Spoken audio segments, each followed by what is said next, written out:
Are we done? Guys, you saw nothing! Hello, everyone, and welcome back to UnMadeGaming. We're here for reals this time. No one saw anything, no look behind the curtains, you don't know what happened. Anyway, we are back after a week of vacation for me, and a week off for everyone else. So yeah, let's jump into this thing. We're back for Season 2, 6&Twenty Metropolis. We got a new cast member here. It's gonna be a fun time. How was that intro, though? Let's get some hype for that intro. It was so nice we had to see it twice.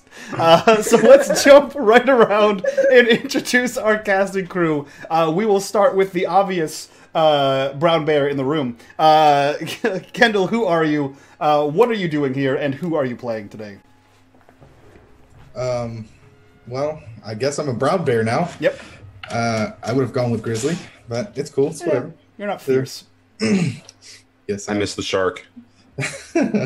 Well, I'm KW Frags, Kendall, whatever you want to call me. And I am the new guy. I'm playing Scratch. You guys will figure out sooner or later what he is and what he's about. But, I like it. Hope you guys like weird jazz blues fusions. We do. At least I do. Yeah. Let's jump over to Sam. Sam, who are you? Where can we find you on the internet? And who are you playing today? I am Sam. Twitch.tv/WizandFool. Twitter @TheWizandFool. Yeah, I do things. If you follow me, you'll see all the games that I play on different channels. And today I'm going to be playing JP, our do-gooder friend who has super strength and caught a bus last time we were on this channel, so that was cool. And I'm excited for season 2 because I think we're gonna see. If you watched the one shots, you may have noticed we're seeing a little bit of some changes in JP. Maybe not quite so naive and innocent as he was in season 1. That is true. Looking forward to it. And we'll go over to Miss Ginger Ninja. Who are you? Where are you? Where can we find you on the internet? And who are you playing today? I'm Xmas Ginger Ninja. I'm right here. I'm going to be playing Flora again. When we left off, she was a little burned by her new, what do you call him, courtsman? Suitor. Husband?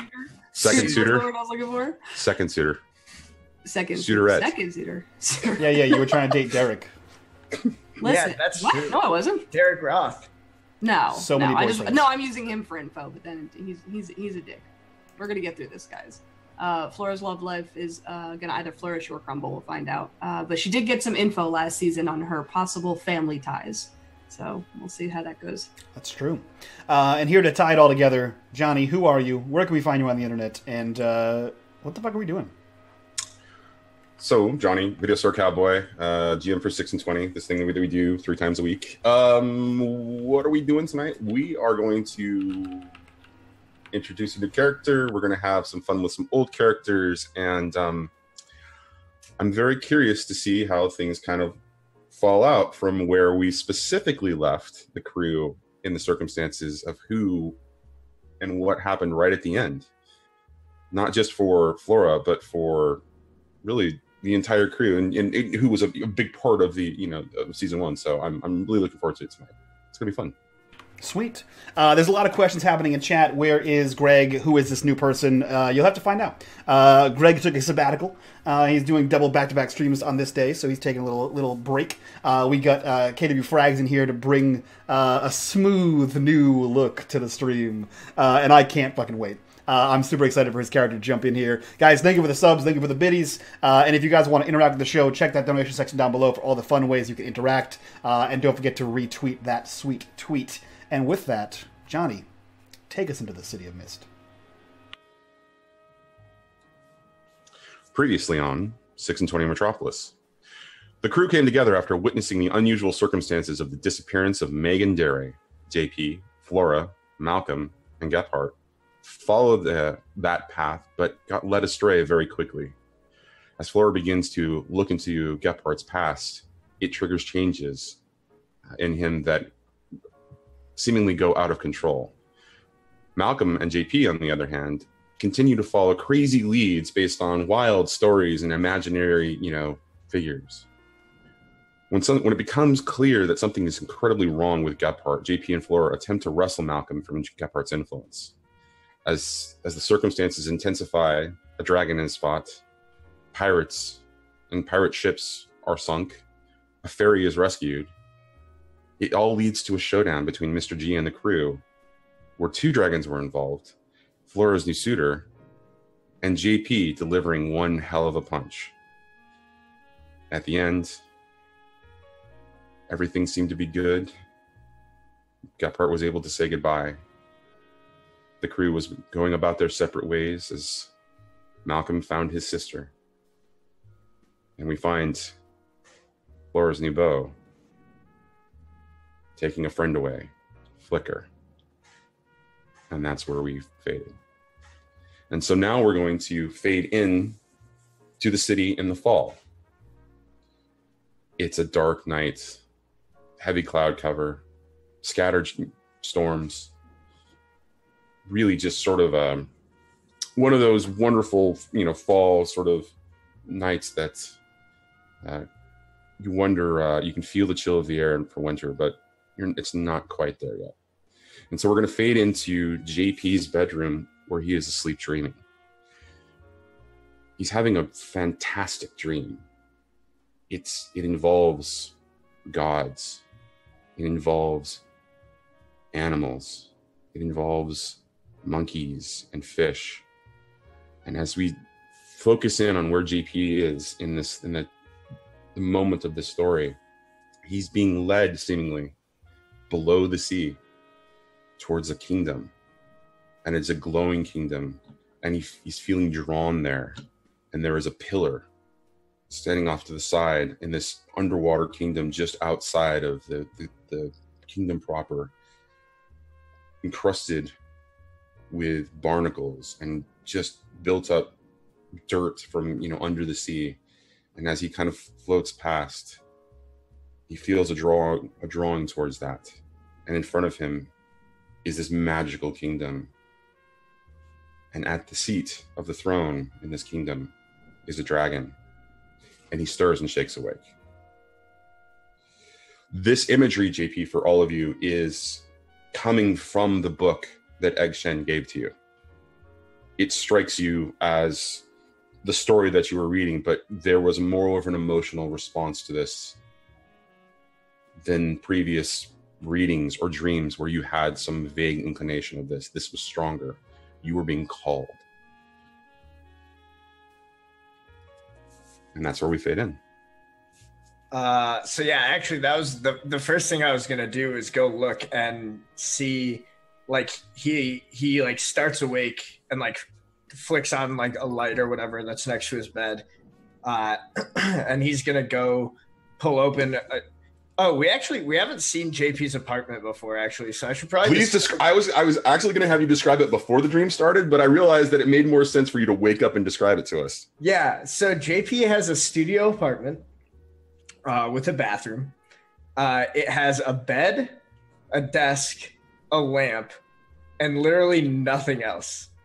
There's a computer on the floor and like a charger for his phone, but the rest of his apartment is just totally empty. There's like some furnishings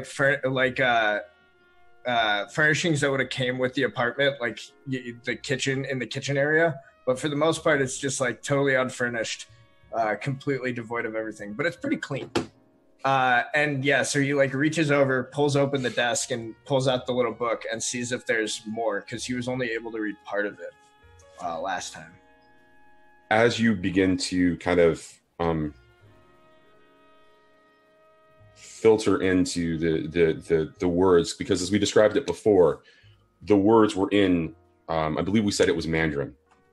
Yeah. And you speak the language, but you don't actually read the language, and so you were having difficulty, and the text was slowly beginning to shift. And so over the course of the last, the gap of time between when you received the book, and now you've been spending some time trying to just kind of read it and see if you gather more. And so a little bit gets revealed to you at a time, and more of the story just gets revealed.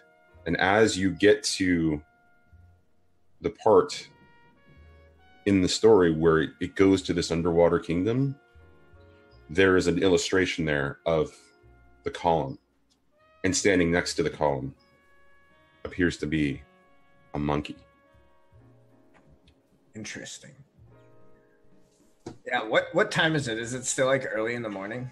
It's the middle of the night. It's, dream okay. time. So yeah, I think JP tries to go back to sleep, but he kind of just like lays awake, sort of like thinking about this dream sequence, and especially the picture on the last page that he could discern. But yeah, he's not just gonna go out in the night because he doesn't have anything to do unless someone's calling him. Well, so let's talk a little bit about, because there's been a couple of months between the last and this sort of the time frame. It's now early fall.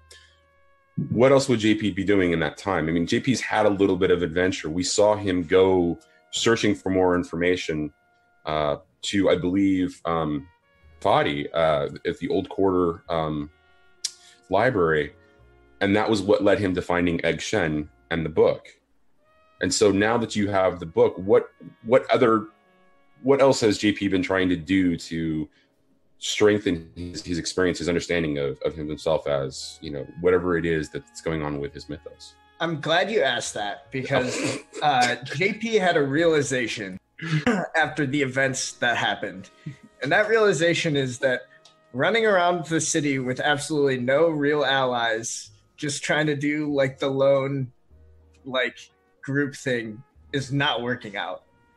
So he's trying to go to all of the weird, strange people that he's met that seem to know a little bit more about what's going on, and trying to get them to hire him.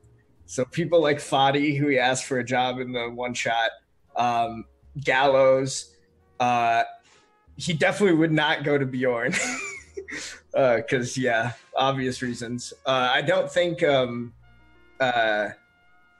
what's his name would see me, right? Last time I tried to reach out to him, but I don't think he responded, if I recall correctly. He did not respond. However, we will talk about that briefly in chat. I have a couple of ideas about that, and when we come back, we'll see you next in a situation very similar to that. Yeah. All right. So JP, you're just sort of there, kind of reading through the book, and again, you get to that page, it stands out to you, it becomes revealed to you, and as you flip the page, you can see that the next 2 pages of text are beginning to kind of shift, right? But from experience, from the time that you've been spending doing this, it takes a day or two to kind of come into complete focus. It's as if the book is revealing itself to you one little piece at a time.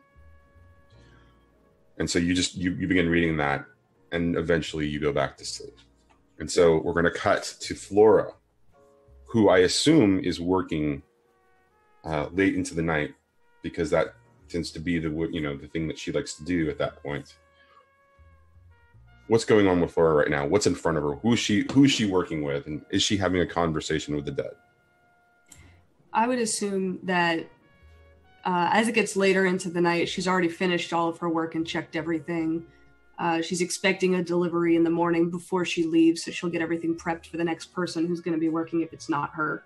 But as she's between shifts, I imagine she's laying on one of the tables, one of the metal slabs, just kind of, sitting there with headphones in, plugged into her phone, just kind of listening to music with one earbud out and having a conversation with some of the people that are being held. 2 questions. First one is, what's on Flora's playlist?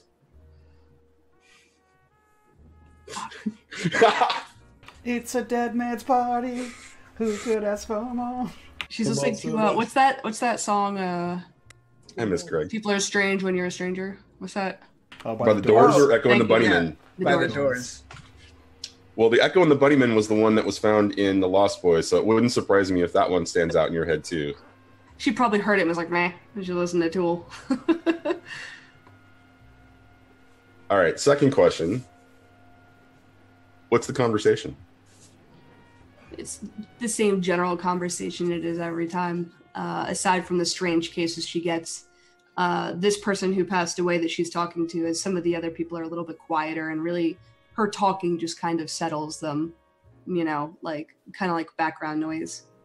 But she's speaking to an older woman who was quite content passing away. You know, she knew it was her time.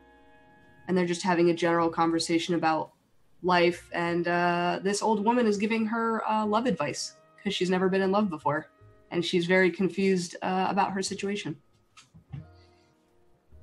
Have you been in contact with Anatoly? He has texted her, but she hasn't answered. Okay. Did you go and explore who lived up in Olympus? Nope, not yet. Okay. She has it in her pocket, and she just kind of thumbs the note every once in a while. Where's the hesitation there? What's going on there? The same hesitation of she thinks she recognizes this guy, this gentleman, and she probably doesn't want to know him. Her life was simple, and it was monotonous, and it was take care of the dead, go outside during the day, take care of the dead, you know, go outside during the day. And it was repetitive, but it was what she knew and she was comfortable with.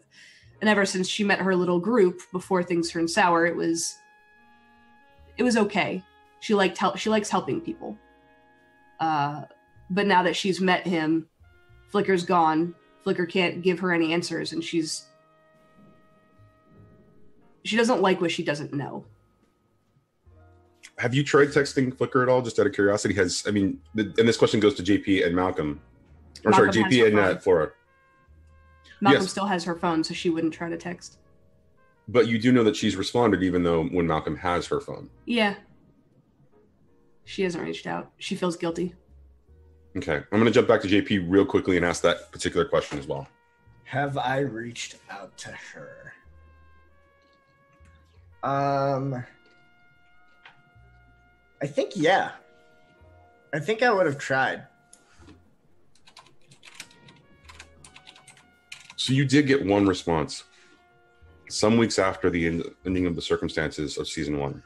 And just to refresh everybody in chat, watching, on stream, the circumstances were very simple. At the end of Gephardt's goodbye, Anatoly confirmed with Flora that he met her needs in respect to helping her friends. And then he took Flicker with him and walked away. She did not want to go, but nobody stopped him. And that's where she's been ever since, as far as anybody knows. So JP, when you texted her, and you texted her, and you texted her, you finally got a response about a month later, just before the circumstances around the Egg Shin situation. And basically she said, don't try to do this again. All right. So, Flora, finding you having these conversations, getting romantic advice, do you get any good information, or is she an old biddy, sort of a matchmaker who just gives you things that don't make sense at all? She just goes on and tells me stories about all the people she slept with in the city in her youth, and it makes Flora uncomfortable. And she's immediately like, all right, that's enough. So what kind of music are you into? Immediately is like, no, crazy old lady. Nope. Awesome. None of it's helpful. 0%. So as you're sitting there and having this happen, you hear somebody come in to the coroner's office. Hey, is anybody here? She pulls the earphone out, leaves her phone on the counter. Can I help you? Yeah, I'm doing a last minute record check for the case involving Henry Windsor. He's going to trial in a couple days, and we want to see what the coroner's report on the 2 bodies from the accident. Who would I talk to about that? She goes over and grabs a chart of all the intaken ones that have been sent off to be buried. Does she have them? You would have known this as a particularly interesting case from a couple of months ago, just around the same time. and you would have handled the bodies at that point. It would have been something that would have been filed away, but it's still within 3 months. So it's the kind of thing where it would have been still kept, excuse me, on site. Can you not die, please? She's going to. Say that again. She's going to ask for his credentials. So he kind of flips his ID. He's a sort of a short, sort of scruffy looking guy. He's a detective. His name is Alfred McCoy. She asks, "You're Detective McCoy? You're a detective?" Yes, ma'am. It says right there. And he points to the picture. He's not lying. He's not lying. She just needed verbal confirmation. So she goes in the back. She'll start looking through some of the paperwork. She'll make a copy for him because they keep the originals. And she'll come back with everything filed, color-coded, super organized by case and everything, and hand it over after about 10 or 15 minutes of doing this. Oh, thanks. Does it ever get a little creepy down here? It's creepier up there. You get a startled sort of, thanks. And he kind of pockets it away and heads out. She peeks her head out the door. If you have any questions, I handled the case. Okay, thanks. And Give him like a sarcastic salute and goes back to her bed. to her tool and conversations with the crazy old lady. She's like, that guy was rude, as I was saying. Okay, and so we're going to cut to Malcolm. Where do we find Malcolm at 2 o'clock in the morning? At his house. Obviously. Doing what? He's regaling the children with tales of daring do. Duckwing, DuckTales, etc. No, he's regaling them with the tales of his abject heroism as he fought the Kraken underwater and took out all the pirates on a boat. And Gideon is there kind of beside him, sort of quietly, like inserting himself as like, oh yeah, that totally happened, because he was there. And he's basically regaling everyone with how awesome this journey was, where they get to go inside a scary castle, and they fought in some other place, and they saved a guy, and they fought off a Kraken, and everyone was there, and JP was there, and he did all kinds of crazy stuff, and there was a new lady who turns into birds, and there was a lady who wears a mask, and she has no eyes. Yeah, so he's just regaling everyone with an awesome tale of heroism and badassery.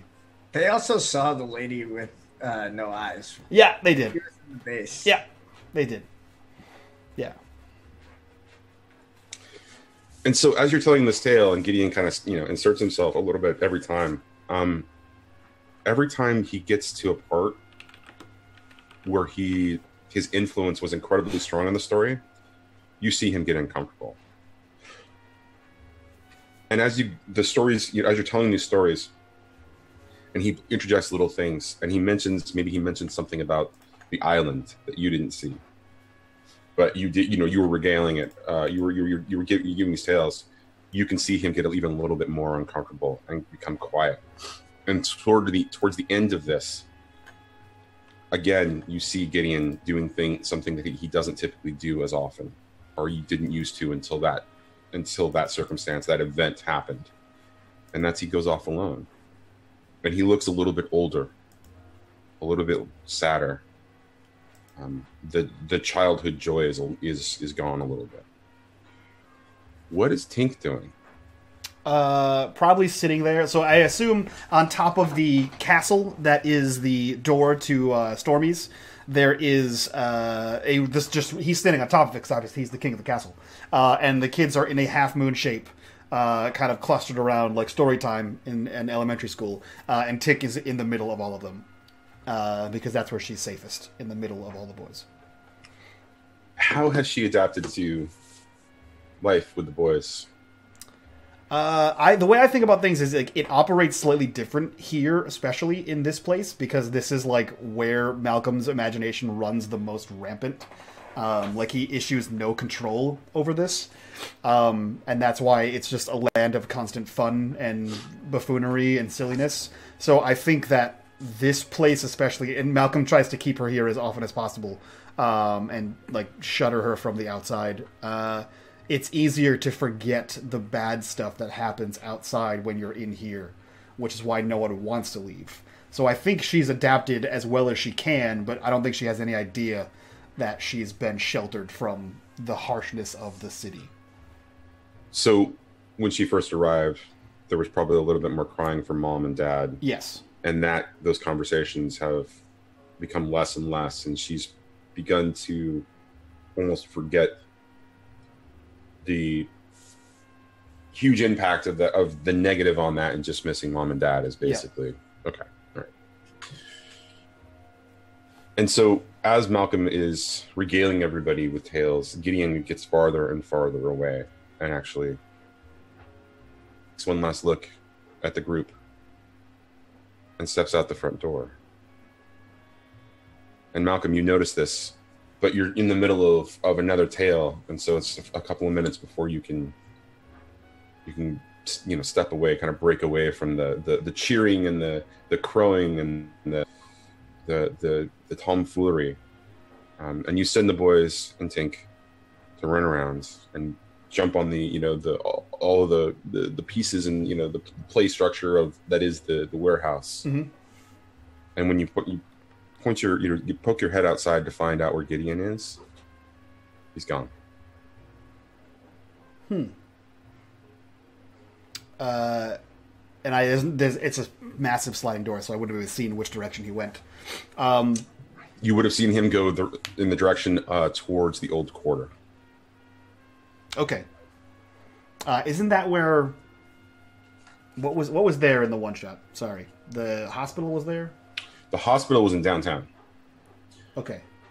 Now in the hospital, so the hospital was in downtown. Yep. And Morgan's office building was also there as well. Okay, was also in downtown. Yes. Okay, cool. So I would have no idea why he's going in that direction, but I don't think. Man, I think Malcolm would follow him.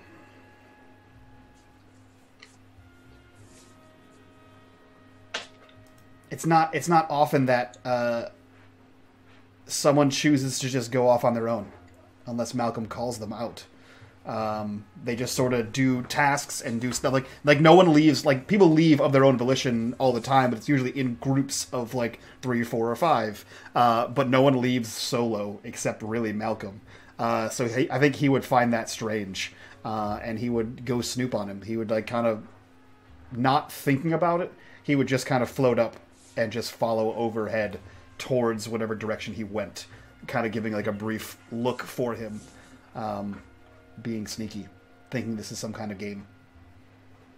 So you follow him, right? Because you're in the docks, smaller subpart of the blue collar districts, and you're very close to the ocean's water or the water's edge.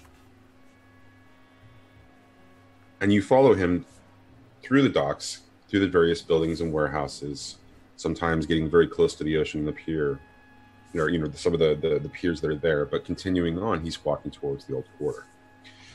And as you transition from the blue collar district in the old quarter into the old quarter, there is a stronger sense of your imagination that immediately captures you.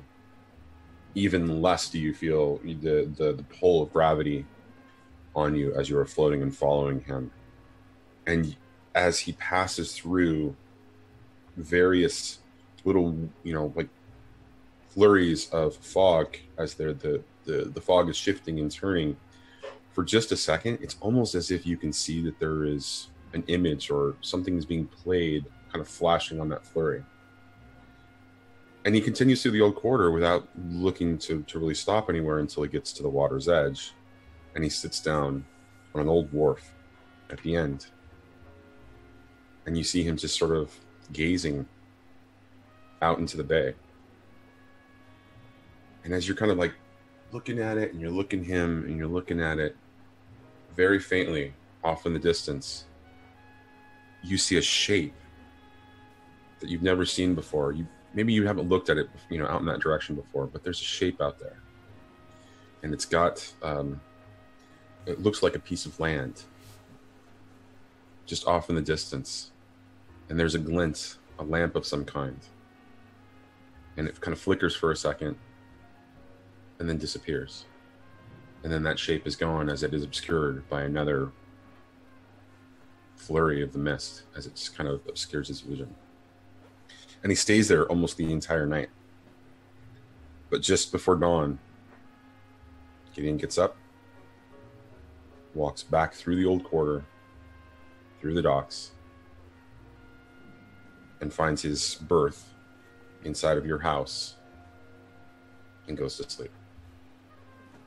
So I think like the moment that Malcolm knows that he's returning home, like he'll follow him still, but the moment it looks like he's headed towards the actual warehouse, he would kind of slip in through one of the top windows or the hole in the ceiling where we crashed the bus, and he would head to the rigging.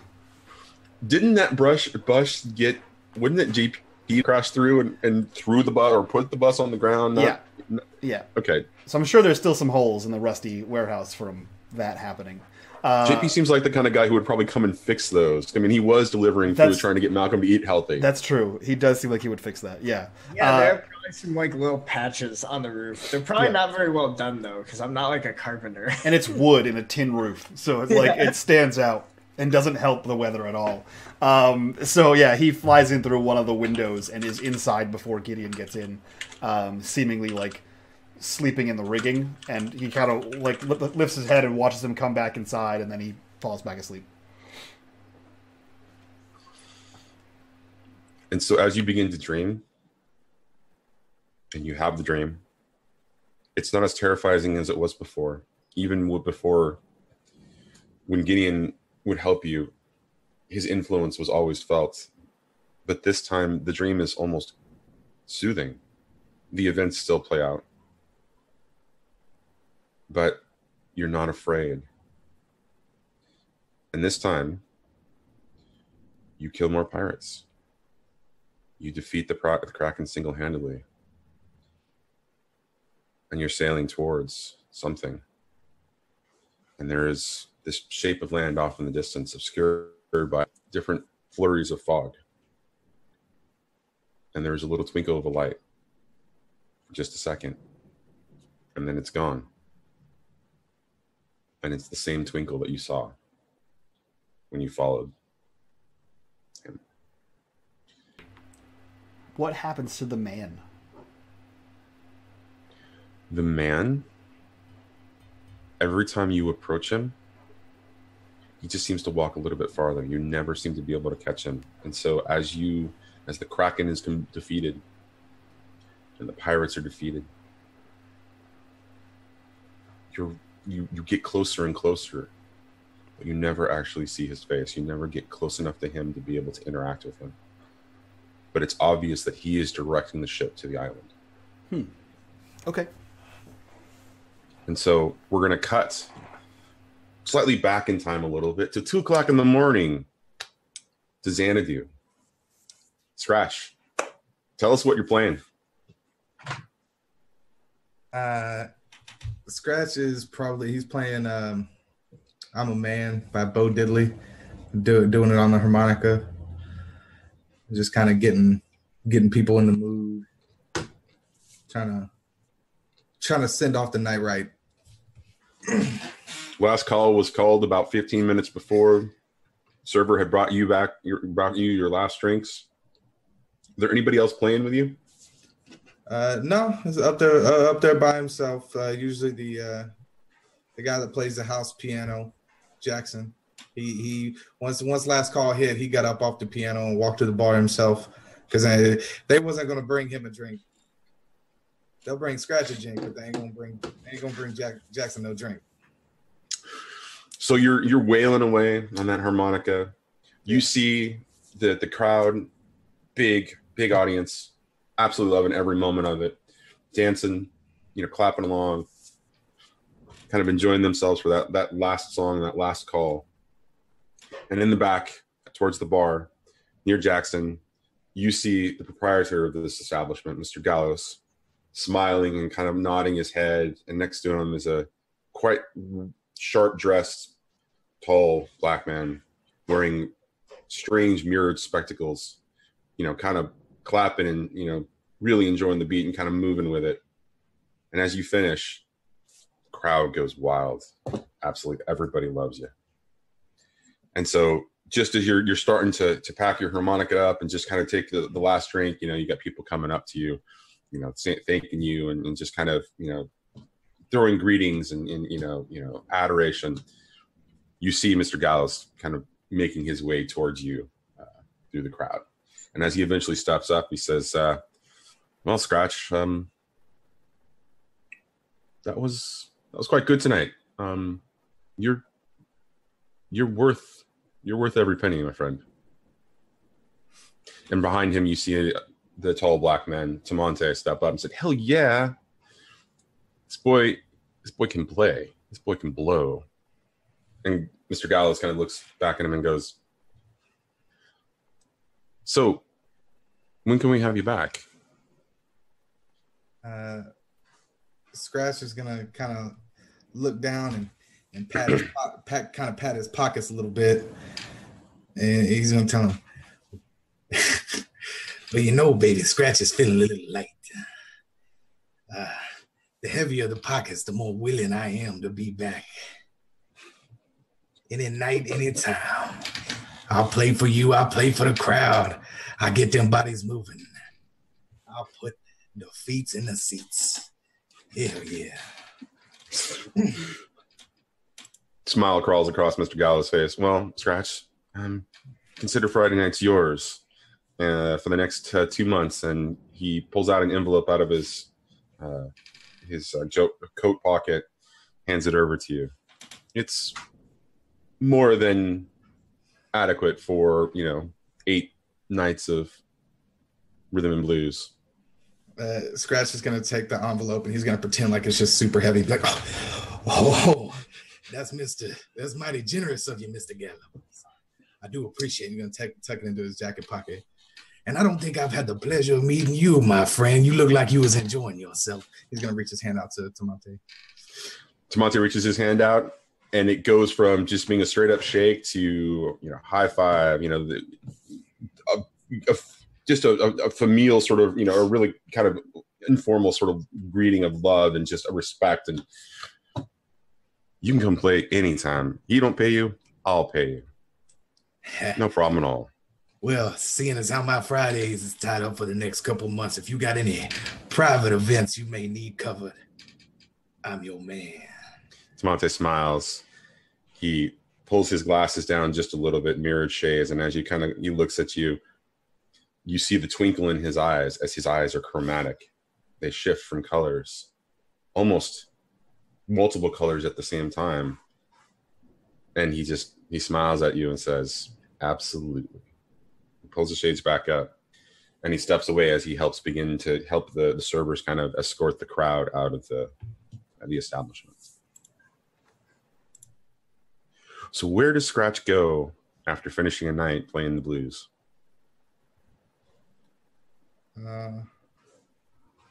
Does he have a home? Scratch kind of just lays his head where he can. He often will just rent hotels and rent rooms to sleep for the night. When he did have a home, it wasn't necessarily a home. It was more of a back room in a warehouse. His previous employer set him up. And then when he stopped really messing with him, when he stopped associating with this gentleman, that's when he started having to pay for rooms and stuff. He's never had to sleep on the streets. He's come close. But I'd say he probably just in some seedy motel down the road. Well, so as you're kind of stepping up and stepping out, Tamonte kind of looks at you and says, hey, brother, you got a place to sleep tonight? Sorry, hold on. Clicking. It won't go. Okay, pretty good. He's going to tell Tamonte that, where I close my eyes is where I sleep. You know. He says, "We got a little apartment upstairs. Should you ever need a place to crash, it's not the lap of luxury, but I think you'll enjoy it, and we'd like to keep you around, sir." Well, that's mighty generous of you. I really do appreciate it. I just need to run down to the motel real quick and grab my belongings, my personal effects, if you will. Is that all for good for this evening? Absolutely. And he says he basically lets you know that he will open the door for you when you come back. My man, I'll be back real quick before you can blink them pretty eyes, bro. And he's gonna. All right, one final question. What belongings does Scratch have at that seedy motel? He's got a suitcase filled with 3 of the same shirts, 3 of the same pants, and he's got 2 more instruments. One being a stand-up bass and one being a saxophone. You just pull the stand-up bass out of your pants. Yeah, they're like hammer pants. But yeah, no, the stand-up bass is the stand-up bass has a case with rollers on it, so he pulls it around. Okay, and so you gathered your belongings, pay the proprietor, head back to the establishment. And as you open the door, you see that Tamonte has changed into more street clothes, still wearing his shades. And he welcomes you and takes you upstairs. In the quarters that they're talking about are quite small and quaint. There's a couple of other apartments up there as well, but this one is really just more of a room with a bed and a window. And he points you to where the shower is and he says, help yourself to whatever in the kitchen. We like to keep our friends close. Man, I could not ask for more generosity. I really do appreciate everything that you and Mr. Gallows have done for me, and I'd like to repay you in any way I can, brother. Well, it's just a pleasure to hear your music, sir. And he smiles and steps away and lets you end your evening that way. All right, so we're going to fade to the next morning. JP, what does your morning routine look like now that you're not just a do good kind of guy?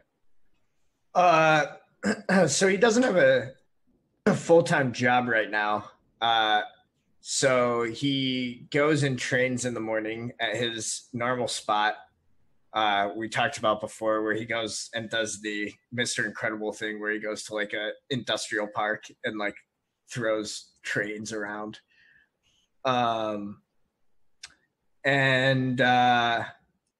Yeah, maybe he's working. What do you think? Would he be working for Fadi or Gallows part-time? I think he would be working for both. I think JP probably, would end up being more of, given the circumstances of the Action situation on top of where he ended up at the end of the season, I think he'd almost be a freelancer. He'd be muscle for hire. So it's really job versus job. What? Fucking Mercer is leaving for work and he says 5 crit successes to the DM and 5 crit fails to JP. I have 4 crit successes from the last season, so I'm okay. Now you got 6 crit fails. You should be able to watch. Cancel them out. Yeah. Yeah. So I think what JP's morning routine is so first we see him go train, and I think one thing that we notice maybe is one of the things we do is we see him doing like hitting the bag, or I guess not really bag, but giant hollowed out cylinder.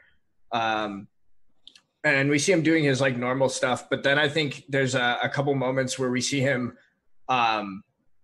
almost like trying to like imitate a little bit of like Charlie's fighting style and a little bit of what we saw. What's Bram's character's name?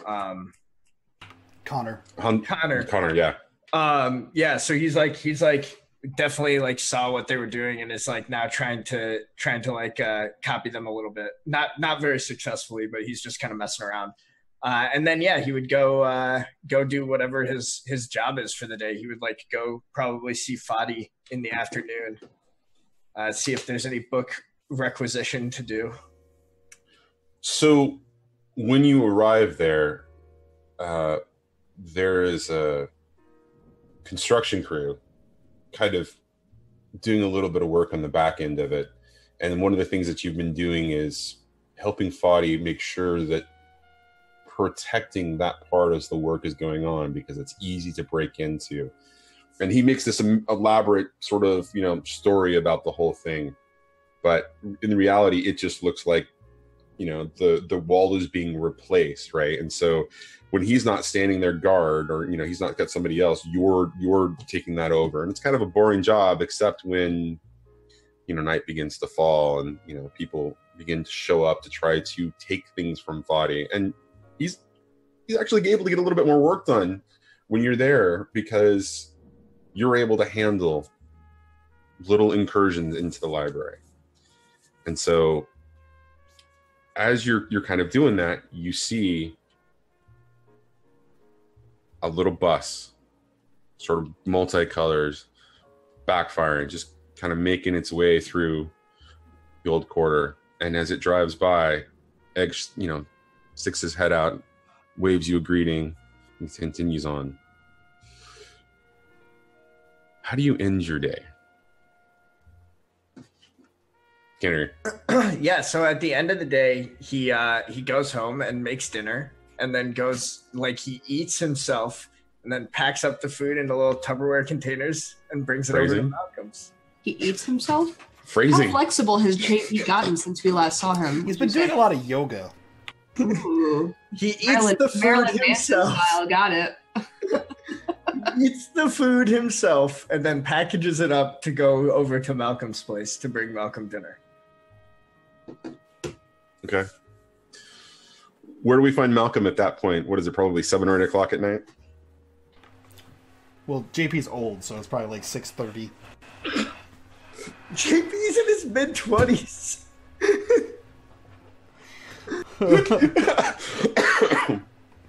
Old people have bedtimes that are super early and awful and boring and gross. Yeah, I think unless there's something more exciting that's obviously happening in the city, then Malcolm's almost always at home. Like he'll be either at home or around the docks area, messing with Manny. But Manny's been playing pretty low key. Manny has been playing pretty low key. In fact, most of the skulls have been playing low key as well. And that's the other thing that's interesting to you. The city has gotten a little stranger in respect to it getting colder and there always being more sort of weather activity. But the flip side is that there's not a lot of strange and unusual adventures for Malcolm to go on. And Malcolm's itching. That thing with Gideon last night, that changed things a little. That was something he didn't know about or see before. And so he's itching for an adventure because not a lot of things have been presenting themselves. And so I guess, JP, this is where you come in and we find you at the warehouse kind of knocking on the door. Yeah, normally Malcolm doesn't invite me in, so I just knock on the door and wait for him.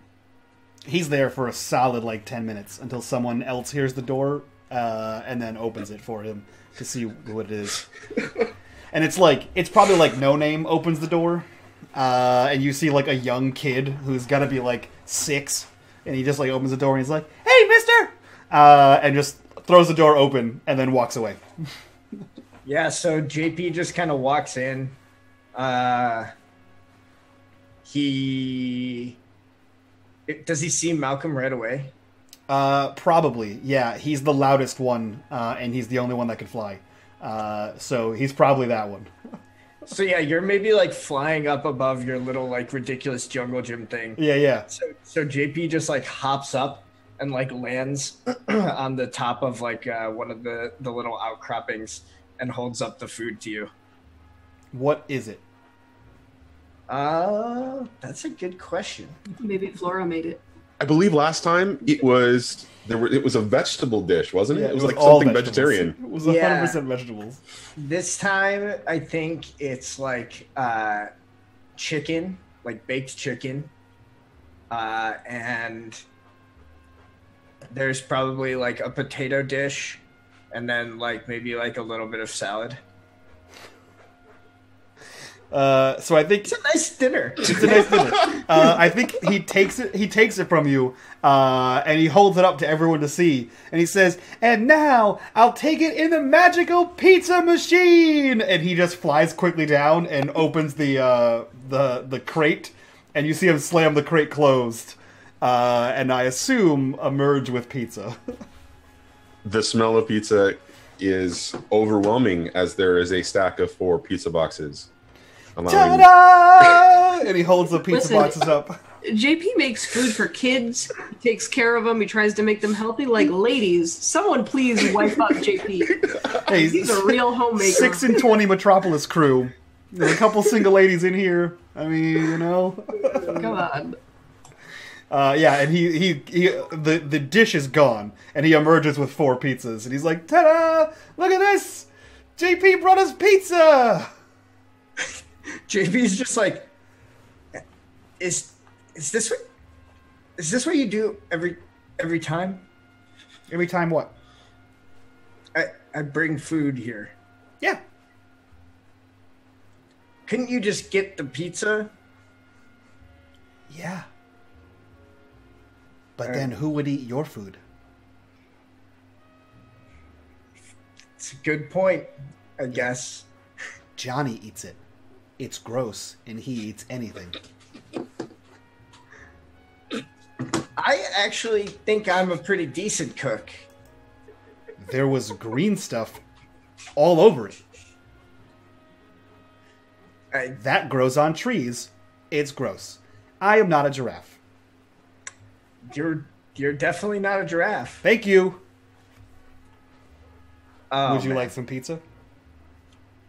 No, I ate the food before.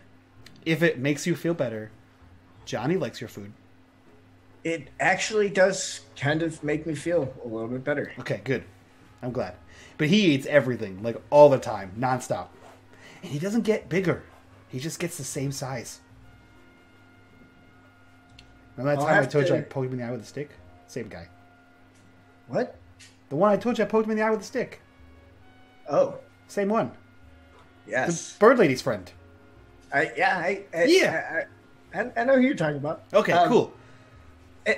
Malcolm, you haven't had any issues with Manny or his dad since? No, I haven't What? seen Manny at all, and I haven't seen Samuel, but I found an island, and then we've been playing here all the time, and Tink's doing fine, and there's been no bad guys around here at all. That's good. I think they're afraid of me. Probably. I know. It's a good idea. Yeah. The time I broke his hand, it's being a butt. It's Friday, right? I don't know. I don't Sure. have a calendar here. Yeah. So Yes. so JP will be like, well, Malcolm, I think I'm gonna go to your club tonight. Oh, can I come? I mean, I'll go with you. Well, it is pretty hard for me to get in when I'm not with the owner. I know. That's true. So And I own it. I'm gonna actually text Flora. I think it's been a while since I've talked to Flora. Yeah, I was going to ask what's the interaction there? I imagine that Flora at some point probably checked in on Malcolm occasionally, just given where things left off. But what is the relationship between JP and Flora? Because they had the strongest bond as we ended last season. Yeah, I think Flora feels guilty. Just even in the group for what happened to Flicker. And she's probably distanced herself unnecessarily because she's beating herself up about it. But she would have texted JP and been like, Malcolm, ? To see if he's okay every once in a while. And then she has seen him on occasion and kind of like doesn't say hi to him. So she'll be like, like if she heard that he was in town throwing trains or had walked by the yard and didn't say hi, she just watches every once in a while she's just like on her walk, and she'll just like, you look healthy. Like she doesn't know how to be a nice person, so everything she says is super awkward. She's like, you look good. Yeah. Hope you're okay. You're not dead. Good. If it's been like a few weeks. I think like maybe for like a little bit, JP was kind of also a little bit distant. But then he probably would have made an effort until he realized that like Flora like was gonna one word answer him and just like randomly sporadically respond. But I think like as he's getting ready to like head out to Xanadu, he would probably just text her Xanadu ? She would probably respond, Malcolm, with a question mark. I just respond, Mr. Xanadu. My apologies is all you get back. And then you get one of those emojis, but it's like super punk girl looking because someone made it for her. They forced her at work, and it's just like a thumbs up emoji. It's a bitmoji. Perfect. Yeah, then I'll head out. It's just a bitmoji. Yeah, but like super punk looking. I like that no one texts like this. You look great, Malcolm. It's just one word, one or two words. Because she's not social. Yeah, she's no, just I like, know. are you alive? Yes, good. Good, great conversation. Also, have you been? Nope. That's it. That's all we're doing. Dead yet? It's not even like, are you alive? It's dead yet? Question mark. Nope. Nice. Your spirit hasn't passed through. You must still be alive. I haven't had you on my table. Wait, what? Nice. Period. No contact for 3 more days. Looking ripped. So just because there was this marvelous way that JP was traveling around the city, how does JP go from the docks all the way on the far side of the city, basically by the bay, to downtown? Is he still using his wonderful, fun way to travel, or is he going to take an Uber because he's with Malcolm? Or sorry, an Apollo. It's an Apollo. And it's also Mr. Xanadu. Well, Malcolm flies, so I'm gonna do. I think JP has been moving more towards being willing to like just use his powers and flaunt his powers, not moving towards less of that. So especially when he's like with Malcolm, who can like also take the rooftop route. That's what he would do. Plus, he's like a contractor, and Apollo isn't a business expense. I can't write that off, so you gotta be careful. I love the thought process there. That's brilliant. It makes it important. It is important. All right, so both of you arrive, and as you both arrive there, Tamonte is at the door. I'm sorry, I'm going to make one correction. It is Saturday night and not Friday night, because Friday night was the previous night where Scratch was playing. I was going to say that. We're going to say it's Saturday night. So as more importantly than Friday night or Saturday night, is the feeling right? Is the feeling? Yeah. Is it ladies' Fuck night you. by chance?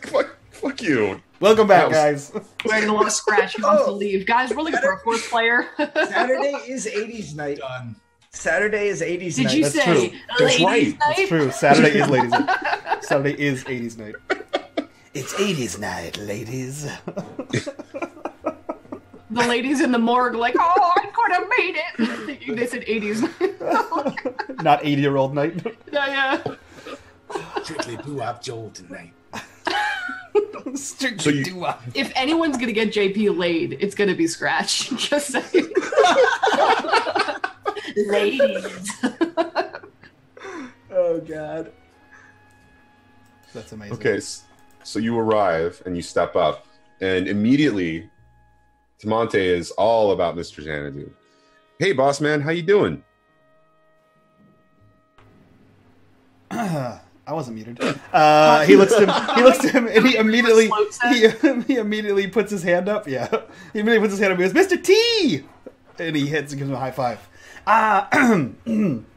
Excuse me, Big T. I am here with my friend JP, who is still not a ninja, and we would like to go in to 80s night.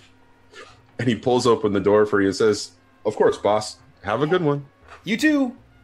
And he waves at the people in High five. line as a child just walks in. And so as Malcolm makes his way into the door, or makes his way through the door, Tamonte catches your eye, JP, and says, "Mr. Gallus would like a word when you get a chance." You're muted, dude. Yeah, of course. Yep, will do. Excellent.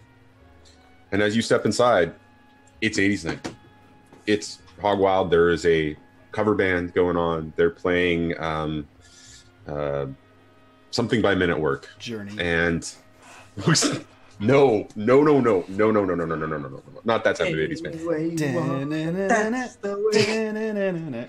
I'm forever yours. And so as you kind of step up to the bar, your drink is already waiting, Mr. Xanadu. And JP, you notice that your drink is also waiting for you at the bar next to Malcolm's. Yeah, I take it and will scan the room for Xanadu or Gallows, while also keeping an eye on Xanadu. So Gallus is again working in the room, but you see that he's occasionally looking over to the VIP section. And when you kind of glance over there, you see that it's not as full as it typically is. And Anatoly Vidalis and 3 bodyguards are sitting there.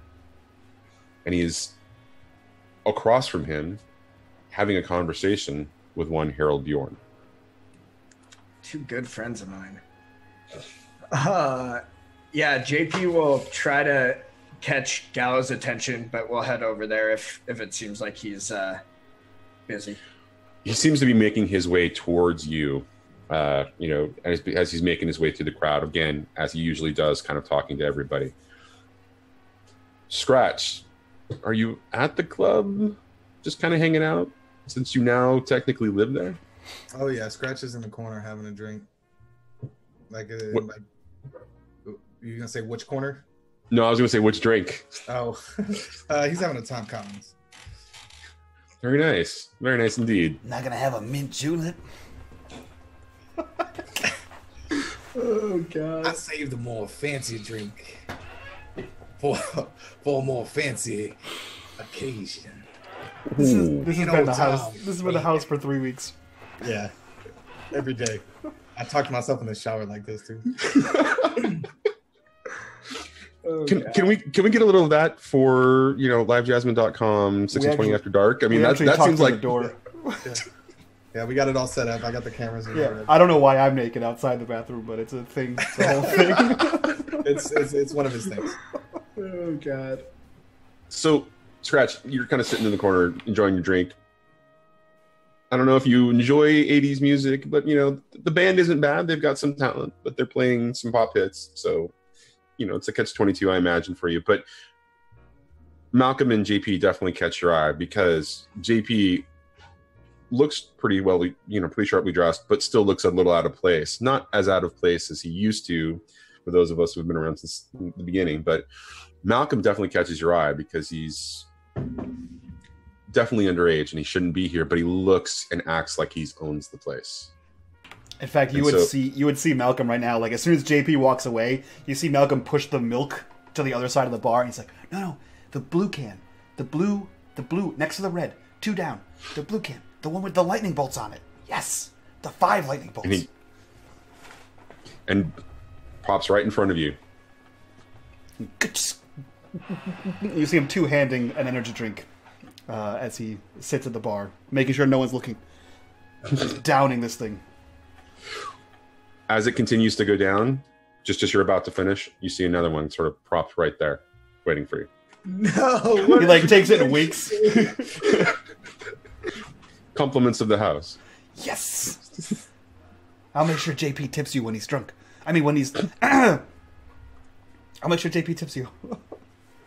Okay, and so as this is kind of going on, how does Flora arrive? So Flora feels really fucking stupid because she doesn't go to theme nights, and she thought that they meant like the 1880s. So she comes in an off-the-shoulder dress, like corset style, and then like a big train, and it's all black and has like laces of gold, like, you know, like what's the thing called you put on your arm, like the Egyptian goddesses wear? That thing, the armbands thing. She's got like a gold one of those, and she's just dressed in a super 1880s outfit and goes, "This is why I don't go out." And then she walks up, greets the bouncer as usual, and just says, "Good evening." Hello, little lady.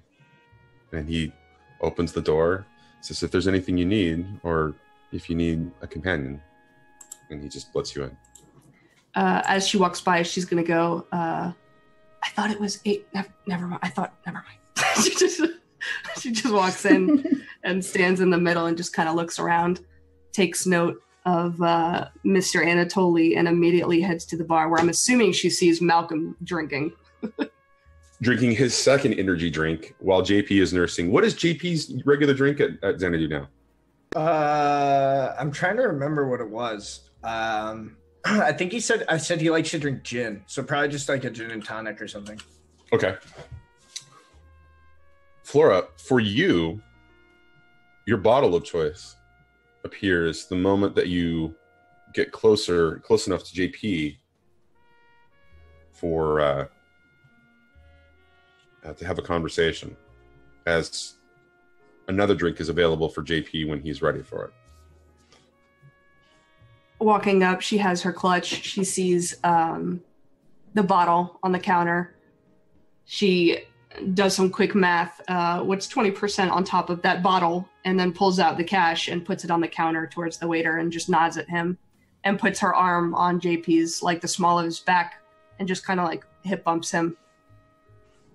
And then goes to just write out the bottle for an uncomfortable amount of time. JP, like, you see him like start to say something a couple of times when he like, it seems like you're about to lower the bottle, and then you just keep drinking. And when you finally put it down, he's like, so how have you been? I've made more intelligent decisions. And she looks down at her outfit and then looks up to JP. You look good. You look healthy. I'm trying. Are you drinking like that all the time? I mean, that's not super healthy.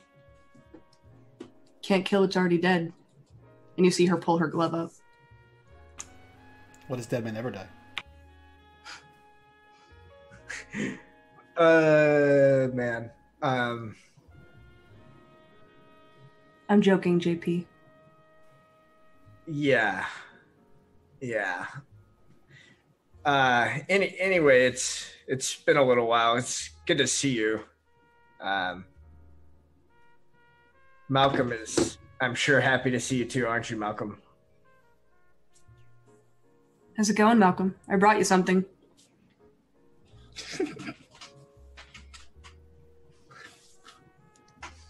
What did you bring me? Is it a cake?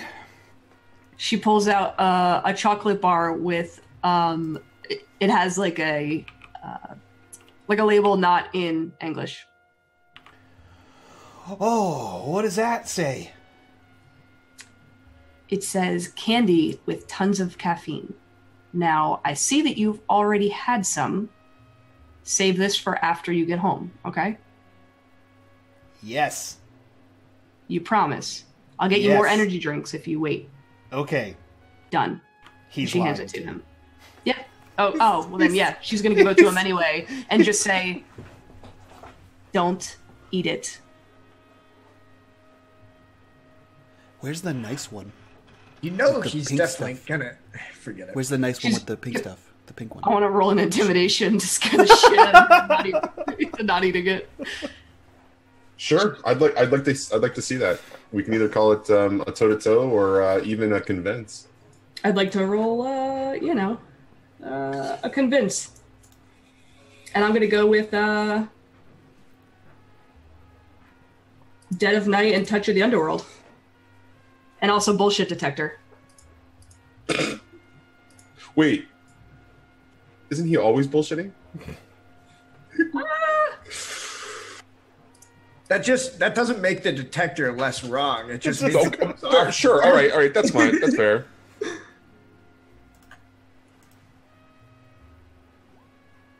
Damn it.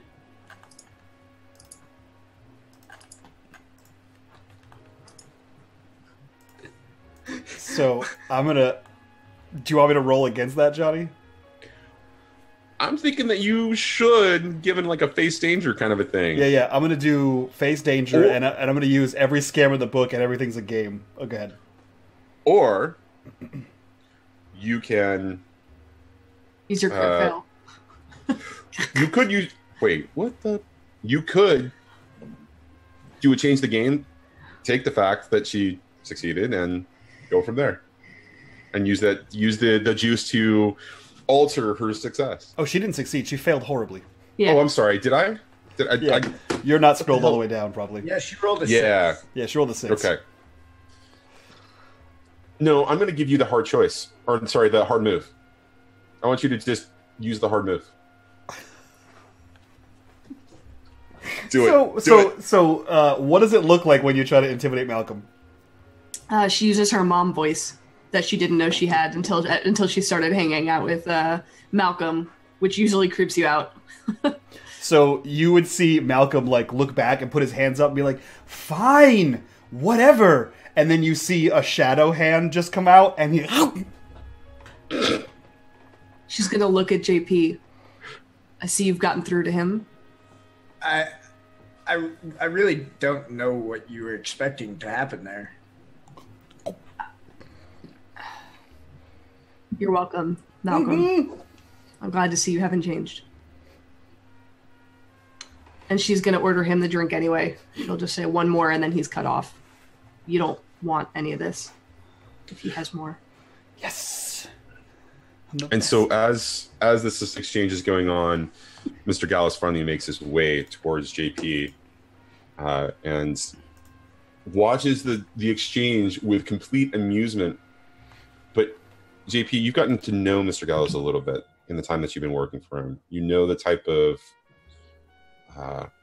sadness and awareness in his eyes about the situations and circumstances that have been going on in the city since you started working for him. And so you can see that the smile doesn't completely reach his eyes.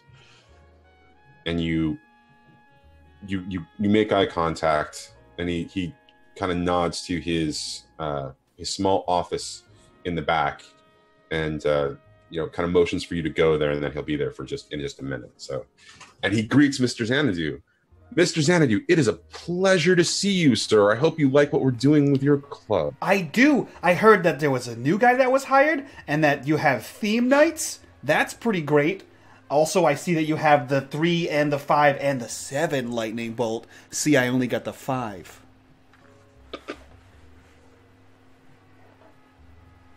Fine. Next time I get the 7. Well, anything you want. It's your place. Thanks. See? I know. Oh, wait, no, nothing's happened. Hey, has anything happened?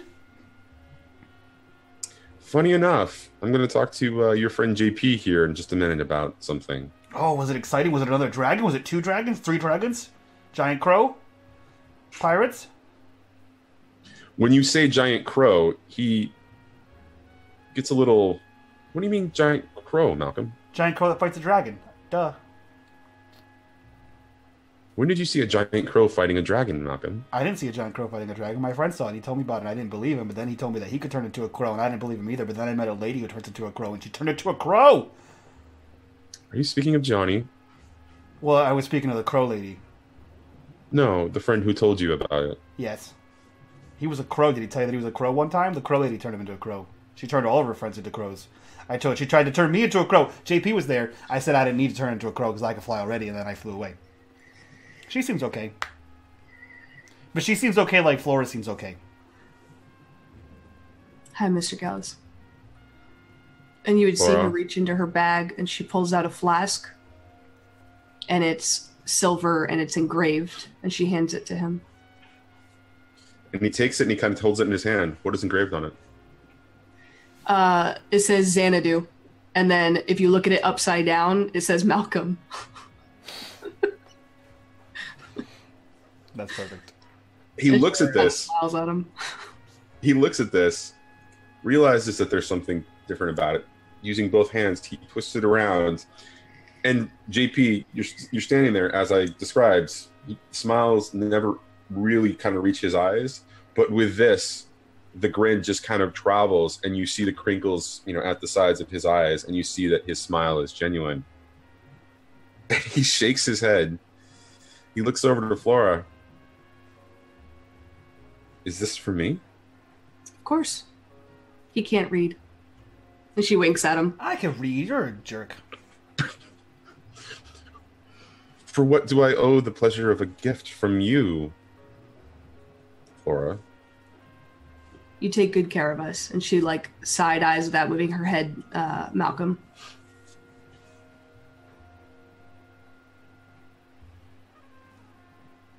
He looks at Malcolm. He looks at Flora and says, well, it's my pleasure.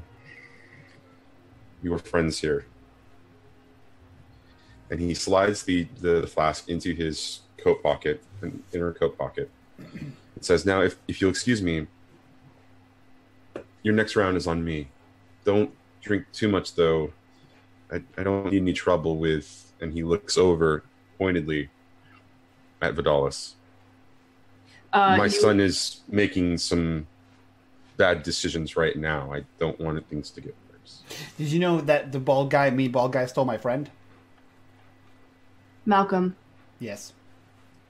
That's enough. And when you say that, Malcolm, and then Flora responds, Mr. Gallows kind of looks over, gets a little sad again, and says, yes, Malcolm. I'm quite aware. I tried to. And you see Flora drink the rest of the bottle. She turns away and just finishes it. I stabbed his car with a sword. Must have been a glorious adventure, Mr. Xanadu. Fought 2 dragons. I heard there was a pirate ship involved, too. There was a pirate ship involved, and the pirates killed the dragon, and then the dragon came back to life, and we rode the dragon. Well, I didn't ride the dragon. I fought the dragon. Then another dragon came, and he was like a long dragon. He was like a really long dragon. Wouldn't they call that a Chinese dragon, Malcolm? I don't know. I only had the dragon book for a few hours because JP was supposed to read the whole thing. Because he said, I can read the whole thing, and then he didn't read the whole thing. And then we found the wrong dragon. Then he wanted to find another dragon, and then we didn't find the dragon. And I don't know what happened to the other dragon, but it went away. Smile briefly again touches his eyes as he looks over at JP. He says, Mr. Xanadu, if you'll excuse me, I need to speak with your friend for a moment. The 7-1. Flora, if you don't mind, just keep an eye. I'll be right back. Yes, because he listens so well as you walk away. Okay, so Scratch, you watch this exchange just occur in front of you. Does this strike Scratch as odd at all in any way, shape, or form? Scratch is probably a little confused as to why people are holding this child to such high esteem. I don't think he gets the feeling that he owns the place. I don't think he heard every bit of the conversation, but he realizes that this kid is somebody important,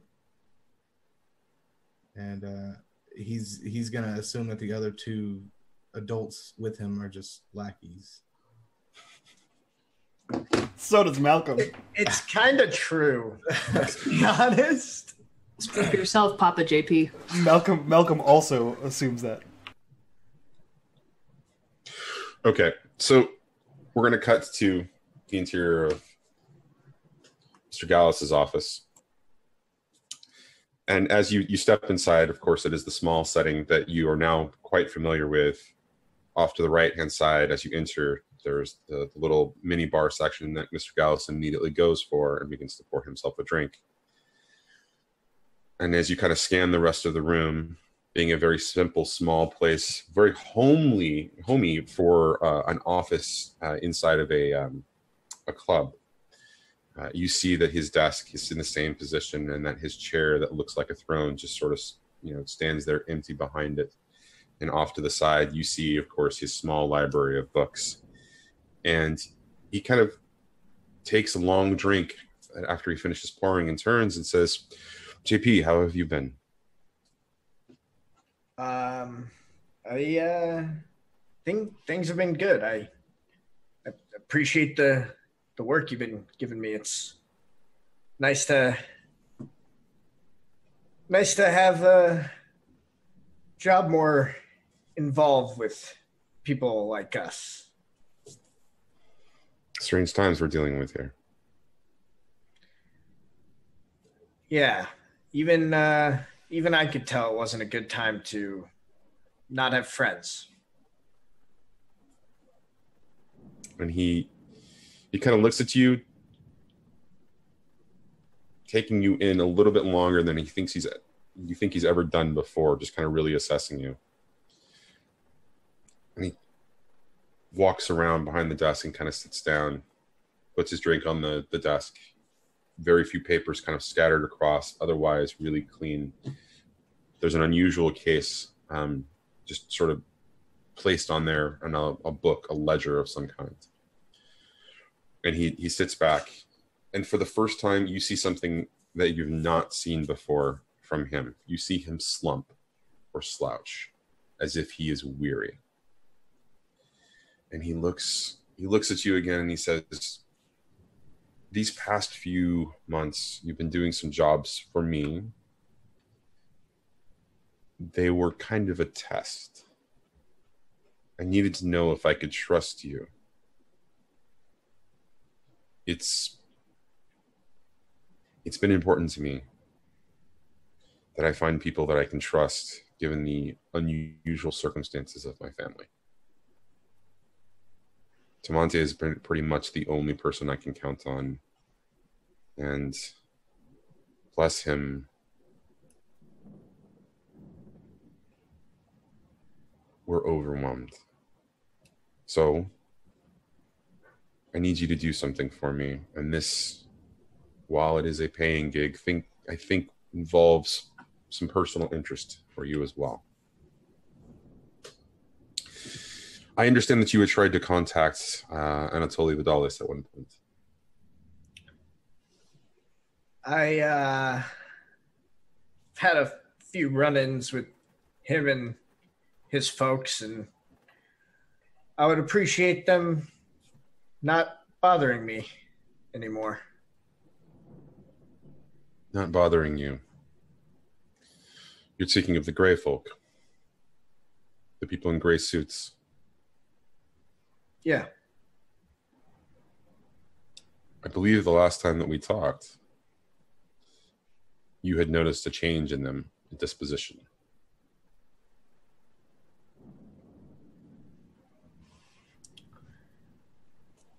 They've been going after some folks that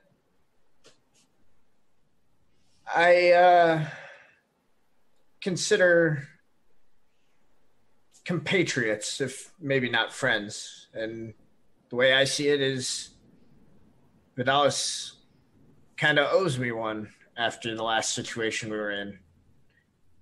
Thinking least he can do is stop trying to go after me and mine. It's interesting that you think he owes you a debt. I think that's important. And he kind of shifts, grabs the glass from his desk, takes another long sip off of the tumbler. And at that point, you can see that the drink, which had been half, the glass had been half full at that point, is almost just to the bottom. He leans in and he says, the men in gray suits are really no longer Vidalis' concern. They were contractors to him at one point. But those circumstances have changed. It seems a good friend of mine, Mr. Gannicus, has helped us resolve that. But I don't think don't think that was Vidalis's ultimate goal, was to use them or control them. I think they were a means to an end, just as I believe some of you were also to facilitate something he was looking for. Your friend Flicker. Have you had any contact with her since Vidalis took her? Limited. She made it clear she wasn't interested in hearing from me. I can't exactly say I blame her. The circumstances of Gephardt's disappearance, ultimate and final, were unusual. But I don't think you need to feel responsible for that. With all due respect, Mr. Gallows, I like working with you. I think you're one of the few people worth working for in this city that interact in the stage that we do, but you have no idea what you're talking about. I killed Gephardt. That's my burden to bear. Only you can absolve yourself if you're killed. But, as I pointed out, the fact that you feel that Vidalis owes you a favor might be to our advantage in this situation. We need to acquire the whereabouts of Flicker. She filled a role. She did a job that needs to continue getting done. And sadly, as much as my good friend Calvin tries, he cannot hire anybody to do the work that she would do. So use whatever means necessary to get Vidalis to give that information to you, or acquire it through some other means. Can hear you. I'll take care of it. Take care of it. Just be careful when you involve Flora. There are some mixed emotions there that I'm sure are playing for her.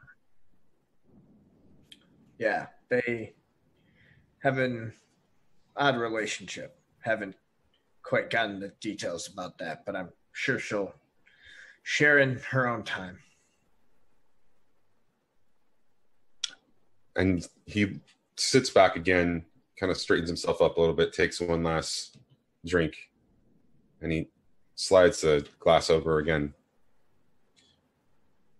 So, to change the subject slightly before we go back out onto the club's floor, I understand my good friend Shen provided you with some much needed reading material. How goes that? Egg is a good man. He's helping me find myself, figure out a little bit more about all of this. Are you sure you're ready for the answers? No, but I don't know that I have much choice. Kind of shakes his head. Responsibility is a terrible burden to bear. Someone's got to do it. And he slowly slides himself back in his chair and stands up. And you see the weariness again there for just a second. And he allows it to kind of drain from him as his demeanor kind of comes back into place. Again, as you've seen him before in these particular cases, the sheen of his suit became grayer instead of silver or white. His beard, becoming grayer versus the stark white. And as that demeanor kind of comes back and he becomes more alive, you see it begin to shift back into the white hair and beard. the white suit, and you see the lapel shining bright, or the lapel pin, excuse me, of the spearhead shining bright on his left lapel. Now, if there's nothing else, before I forget, you might want to speak to a new employee of our establishment. He's going to be playing some music for us the next 7 or 8 Friday nights, but I believe he's probably had some experience with Vidalis, or maybe some of his associates. You might want to find out what he knows. He's a harmonica player. Just go ahead and you'll find him in a corner having a drink. Thanks for the tip. He's quite good. You should come back and see him when you get a chance. I most certainly will. JP will head back out, and he knows Gallows' thing, so he's not going to take up too much more of his time. He'll head back over to the others, and he's going to scan the crowd. Is it obvious who Scratch is? I don't know, Scratch. Do you stand out? I unmuted the stream instead of myself. He's gonna be the only person that looks not 80s. Very much he's very much wearing sunglasses inside. What about Flora? I was some kind of 80s. Yeah, she is 80s. Yeah, she's some kind of 80s. Yeah, no, he definitely looks like he's too cool for school. Chilling in the back. So I think JP will walk over. He's keeping an eye. First off, he'll look out and make sure Malcolm's not absolutely destroying anything or anything like that. What? And then he'll walk over and point to a seat next to your at your table, and just go, is anyone sitting here?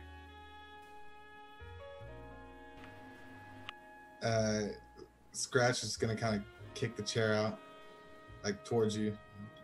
By all means, my friend. It sits down and just goes, forgive me if I've got the wrong guy, but Gal said I would be able to tell. You the new fellow? New to you? I'll take that as a yes, I guess. I'm John Paul, John Paul Tien, but most people around here call me JP. Well, it's nice to meet you, JP. My name is Beauregard Legba. You can call me Scratch. It's nice to meet you, Scratch. I don't mean to take up too much of your time, but Gallows has asked me to take care of a little project for him, I guess. Said you might know something about one of our friends over there in the VIP section. What friend might that be? I'm open to the free exchange of information, if only the information you was telling me was free and open. Well, it's not Harold Bjorn, so. And Scratch is gonna look over. Scratch, over there you see an Anatoly Vidalis surrounded by 3 really muscular kind of, bodyguards type guys. Based on your experience with a certain individual in your past, you know that Vidalis and him have had business dealings where the skulls had worked as muscle.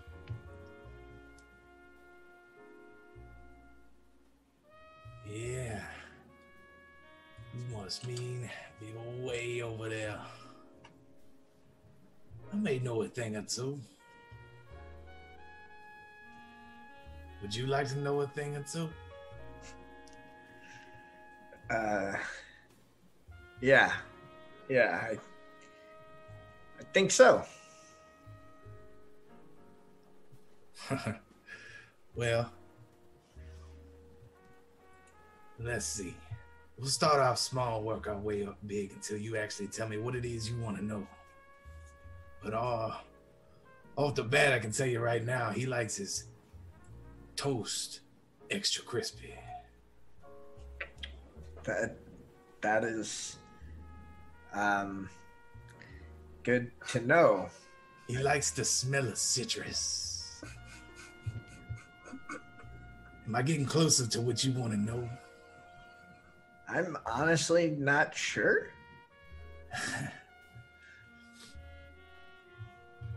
Well, the floor is yours.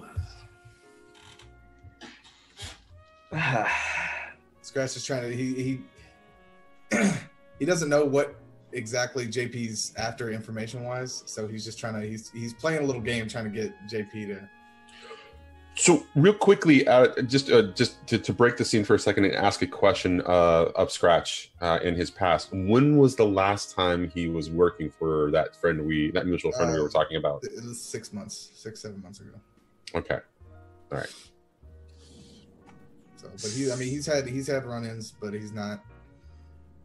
They're not on friendly terms, but they're not enemies. They're on business terms. Yeah. Yeah. So. Okay. So yeah, JP will say, I'm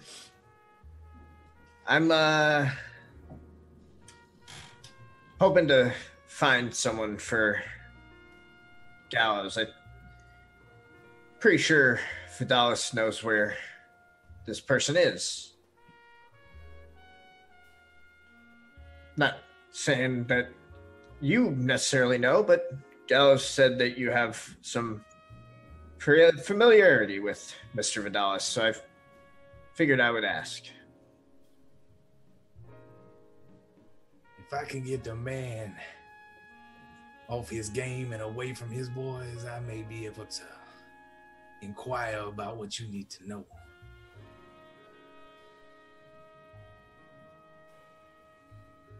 Okay. So what I'm needing from you is to find out how I can get some alone time with Mr. Vidalis. Gotcha. Tell you what, why don't join me for a drink? I've got a couple friends here. We can try to come up with a plan or something. I can't stay away from that kid too. He's gonna break something or. Yeah, about that. What's his deal? Ain't he a little young to be around a establishment such as this? Well, if you ask the right person, they'll tell you he owns the place. All right, well, I'm asking you.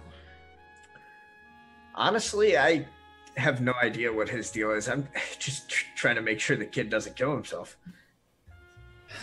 Fair enough. Let's go have that drink on you. Of course. JP will walk back over to Flora and Malcolm. He'll definitely introduce Scratch to Flora.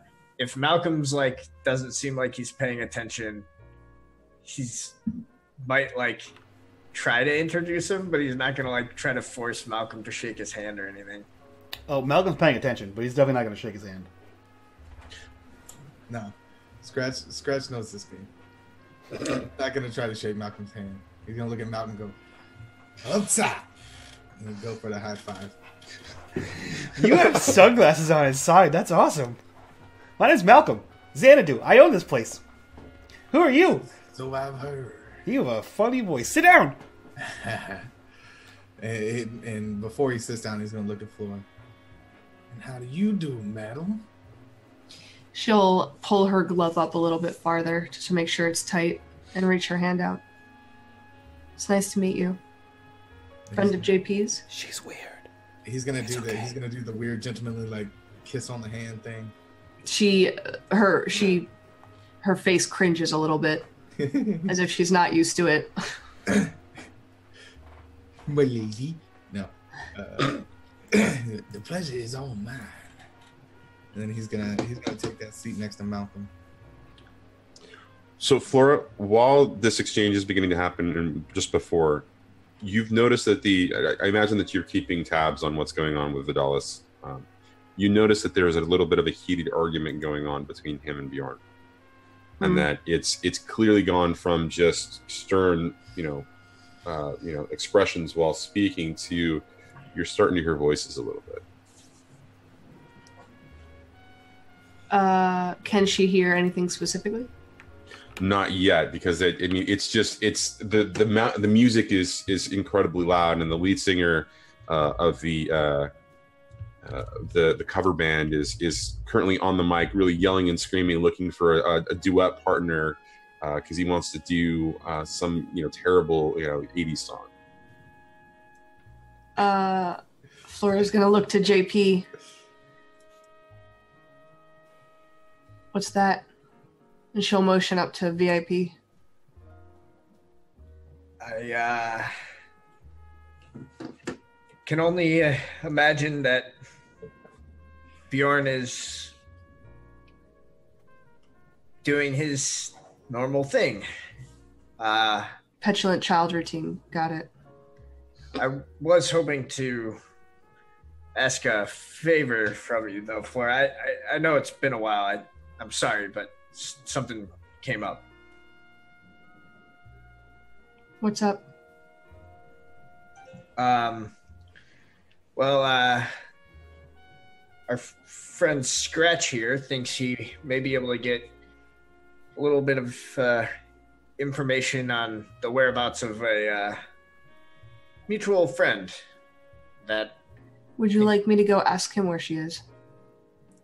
I was hoping we could just get some time to talk to him. Could maybe open up a line of communication, but if you think that's the better option, I mean, I don't really know what your deal is with him, just that you seem to know him. I haven't seen him since we last hung out. And I use the term hung out very loosely.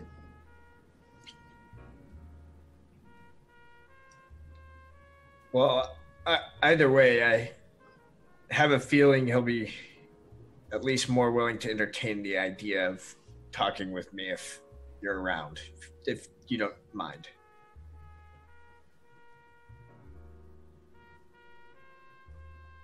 I was hoping I could, well, not forever, but I was hoping I could avoid speaking to him, but if it'll help.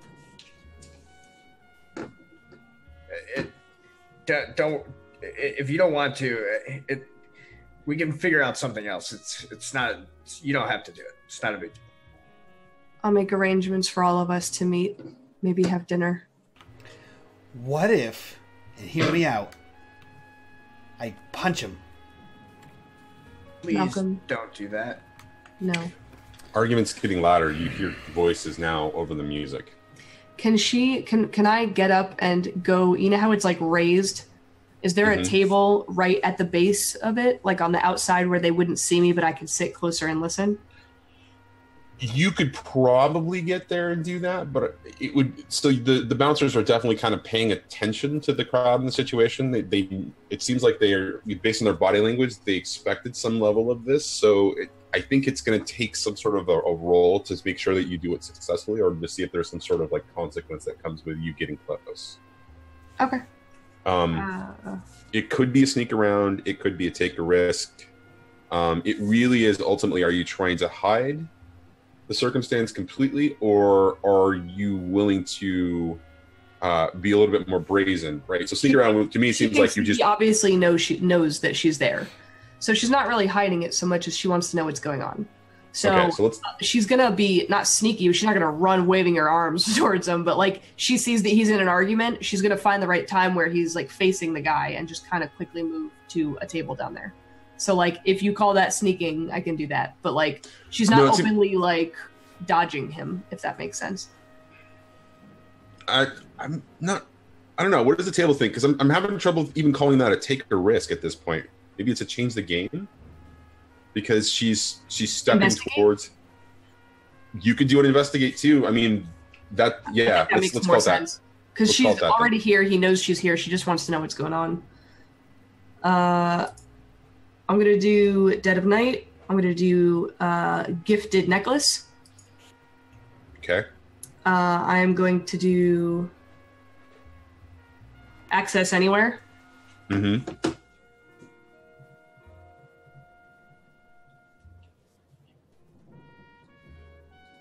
I think that's it.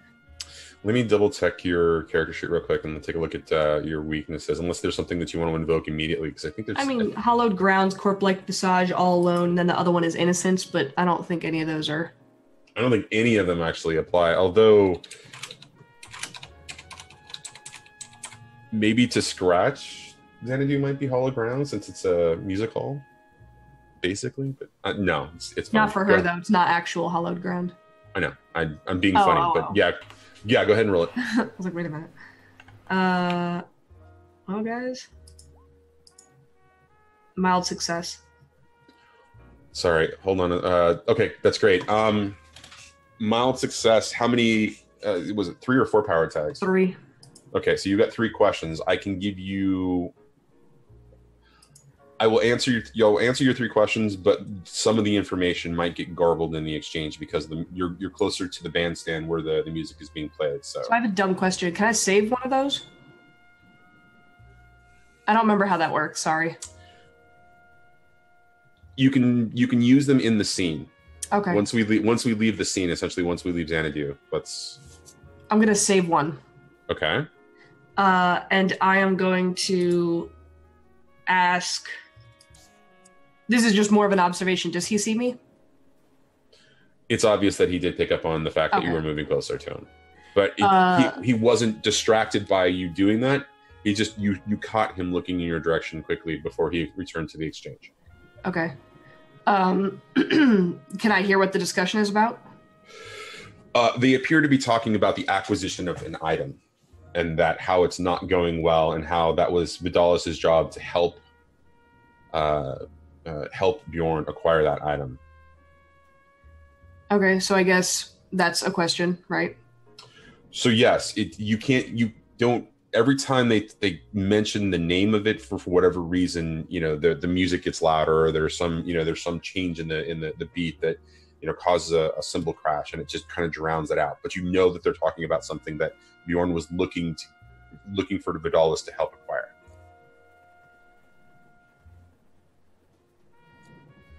Is it an object or a person? It is definitely an object. Okay. And I'm not going to count that as your second question yet. Based on the way that the conversation is going, you can tell from the inflection and the way that the sentence structure that, yes, it is definitely an object that Vidalis was supposed to help him acquire. Okay.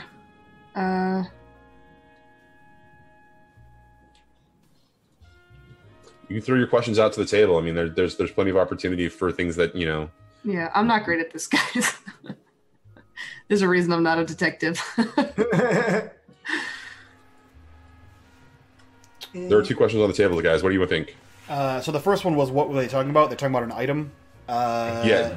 Because of the vagueness of it, because it was a mild success, she can't actually get the actual name of the item. Yeah. But right. Can she tell why the item is important? Yeah, I was gonna say, one option is, why does Bjorn want it, or where was he supposed to get the item from? I think those could be both the 2. Those are good questions. All right, I'm going to take my juice back and I'll ask both of those then. Because I don't know if it's going to be helpful later. Okay. So the answer to the first question, which was, why does he want the item? Bjorn is clearly arguing about his need for that to be able to enact his plan. And Vidalis is, arguing for patience and arguing caution. And there's this exchange back and forth. And you see... you hear the fact that their voices, are getting raised, but Bjorn is clearly out of control, right? He is incredibly angry. Thus, what was the third question? Where was he acquiring it from? Yeah. Where was he trying to acquire it from? Yep. Very clearly. Oh yeah, sorry. No, go ahead. What were you going to say? Go ahead and clarify before. What were the conditions under which he was supposed to get it? Like when, where? Like what were the conditions of? Like maybe he said like you were supposed to go to this place at this time. So like. So it's not as simple as that in respect to the conversation. What the exchange appears to be about Vidalis' continued support. Bjorn is paying him money, good money to help acquire this particular item, and that no matter what effort is being thrown, Vidalis' support or Vidalis' effort does not facilitate this being successful. And of course, Vidalis is sort of arguing back and forth. But while the item still remains a mystery to you, it's clear that the item is now located at the Walker Foundation in the downtown district. Okay. She's going to walk and just sit at that table, and she's going to text JP. Come join me when you have a minute. You can bring them. Yeah, he'll walk over. He'll just like motion for Scratch to come, and also Malcolm. But I mean, JP knows that Malcolm will either come or not come, depending on what Malcolm wants. So Malcolm's a human cat, but he comes along. Yeah. Once you sit down, she'll just look to JP like we'll talk about it later. She'll just shake her head and put her finger to her mouth and point up. Why did we move tables? I wanted to sit down so we're more comfortable so we could see each other. But you did that sneaky thing where you try to sneak. No. Oh. I just don't announce my presence everywhere I go, Malcolm. Oh. Would you like a drink? Not a drink, but a drink? Yes. What about chocolate milk? No. It doesn't. That makes me sick. If I have too many... I had 3 5 lightning bolts and 1 7 lightning bolt because you weren't paying attention and you were ignoring me, so I had the 7 one, and then I had the snacky chocolate, and I can't do the milk on it. It makes me hurl. What about a Shirley Temple? That's a girl. I don't want one of those. I think maybe no more sugar for just like 10 minutes. Like a whole Good luck 10 with that. minutes? What do I do instead? Sorry. That's a great question, Malcolm. The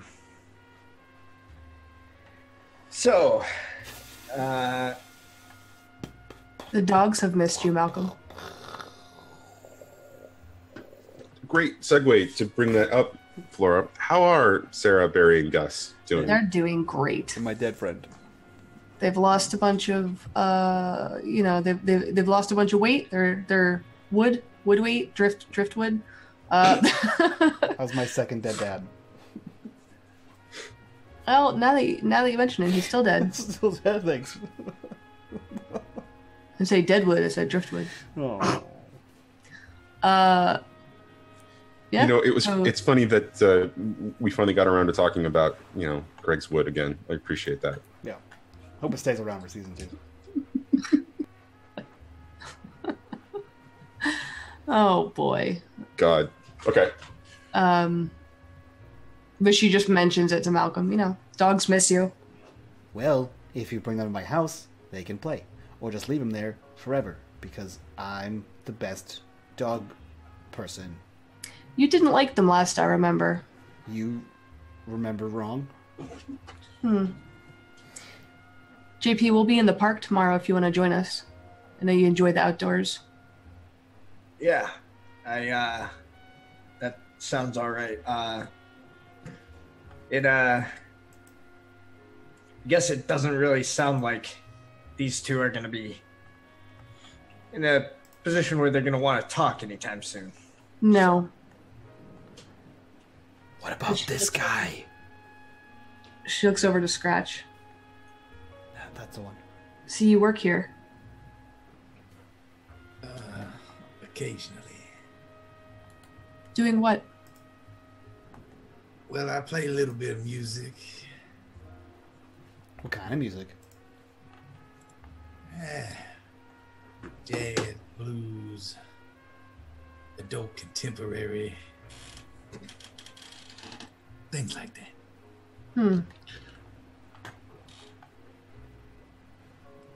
I also live here. You live in my place? We have a house? We have rooms here? Yeah, I don't think it was made to be a room, but Huh. I made it into home.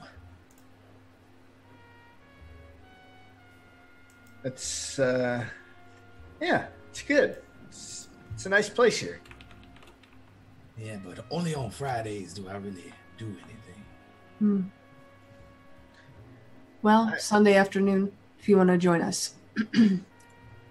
We go to the park usually. Well, I do. And then she's a nice lady. I'm gonna No. be working on trying to get this meeting set up, but I think Flora may be able to help us out. We'll see about it. Sorry, I was muted. As the four of you are coming together and starting to have this conversation, the interaction above you is getting so out of control, and finally you hear the table kind of, get picked up and slammed, and there's like a huge crash. As you hear, Bjorn just sort of yell in aggression and says, "Fine, I'll get it myself," and he storms out of the place. Can I fight him again this time? When the crash happens, Flora stands up and kind of just puts her hand out like you would in front of like when the car is going really fast and you stop all of a sudden you have a kid in the front seat and you just like slip out with the arm. She just kind of stands up and does that like second nature and then sits down again once he walks away. I gotta say time out for just a second, and the Flora's motherly instincts here are awesome. It's interesting to watch them kick in. This is really cool. I just have to say that. All right, sorry. Go ahead, Malcolm. Can I punch him? No, Malcolm. Oh, this is the most boring trip ever. I can't punch the ball guy. I can't punch the hammer guy. Well, we already punched the hammer guy a few times. I know, but he was being mean and a rude, mean boy. And sometimes when you're a mean, rude boy, you get punched. JP, don't you work in a gym? Not anymore. I've been doing some work for Gallows and for the library. You work with Fadi? Yeah. Do you work on the nighttime shift? Sometimes, but normally I help him out during the day. Oh, never mind. Well, sorry, Malcolm. Well, the nighttime shift is... Listen, when we go there at nighttime and you hear all the bumps and noises and the scary roars, that's because stuff's happening. Well, If that's you worked... that's what I help him out with. And the daytime? Well, sometimes both, Malcolm. What do you see back there? He never lets me go back there. What is it? Is there a monster back there? Is there people trying to break in? He tells me that there's people trying to steal books all the time, but who steals books all the time? They're just books. Books are boring and dumb unless they're about dragons, and then they're really cool. What's back there? There's lots of cool books, Malcolm, and people like books. So sometimes you gotta protect them. They're Okay. important things. Okay, fine. Have you ever heard the phrase, there used to be a cartoon when I was growing up, they said knowledge is power. Nope. It sounds dumb. It's pretty good, but that's okay. So as this exchange is happening, Flora, you don't notice him at first, but standing above you on the railing, at the railing, kind of looking down at you, you hear the voice of Anatoly Vidalis. Hello, Flora. She picks up what's very left of the bottle, tiny bit at the bottom, and just pours it back. And as she's looking up, rolls her eyes and puts her head back down and puts the bottle on the table. Hello. You've Looking not been straight ahead. May I come down and join you? As you wish. For the rest of you, you see Vidalis speak to, quickly to his bodyguards and moves away from them, steps out of the VIP area, which they followed him towards, but then wait by the door as he moves through the crowd. And when he finally stands in front of you, he hasn't changed a bit except his suit. But Vidalis greets each of you and says, "It's a pleasure. It's been a couple of months. And who might you be? And he reaches his hand out to Scratch. Well, my name is Scratch. I play a little jig here and there. These are my new friends. Nice to meet you. Didn't you used to play in a band? Yes, I did. I thought so. My good friend Samuel might have mentioned you once or twice. Yeah, once or twice. Shakes his head. He says, well, Scratch, I own a little place in the blue-collar district called Persephone's. If you're ever looking for a little bit of work, I could always use a good musician. Well, I might take up that offer, but my time on Fridays and He's gonna kind of look around. Sundays may be a little sketchy. Flora winks at him when he looks around. I'm happy to accommodate you on any other day. Thank you, Scratch. No problem, brother. And he, being the formal gentleman type that he was, after doing all the greetings, he then turns to Flora. You've not been returning my text messages. Did I have the phone number wrong? I was actually wondering the same thing about you, Mr. Vidalis. Excuse me, this is a conversation between myself and the lady. If you'd like to speak to me about that, I would be happy to in just a moment. I want to punch you. And there is a strong, stern sort of look that comes from him when he does that. She puts her hand around JP in a friendly way, not in a creepy way, and just... I was taking a little bit of time to grieve, as one could imagine. We're having a night out for the first time since then. I think you could respect that. He kind of shrugs, and the circumstances was a business deal for us. I wanted you to feel safe and comfortable, and I thought I earned that. I'm sorry if you felt that my actual business in that situation wasn't to your liking. She pulls another flask, not the one that she gave to him, but another one out of her purse, and opens it. I will message you tomorrow, and we can speak then. How is my friend doing? He smiles and he says, happier than she ever was. Is he lying? Yes. She stands up, pulls her dress down to fix it a little bit, with her bottle still in her hand, making sure not to spill it, pushes her chair in and taps the table and looks at JP. Lunch tomorrow. I'll make some homemade food before. And she'll turn to him when she goes to leave. We had a talk about lying. And she just gives him a fake smile and then leaves. Malcolm stands up as Flora leaves, and he crosses his arms and says, "Mister, I want to punch you in the nose." And he just turns and follows Flora out. The face, the smile that was on Vidalis' face fades, and he looks truly wounded as Flora says that and steps away, clearly nailing his ego or his interest, and as she just kind of exits the scene, and he looks over at Malcolm as Malcolm says what he says and then walks away. And JP, as you're watching this, and Scratch, as you're watching this, you see a mix of amusement and anger, devious amusement and anger play across his face as he just kind of straightens himself up, straightens his tie and turns and says, "Now, what was your name again?" To JP. I'm JP. And why should I be interested in your text messages?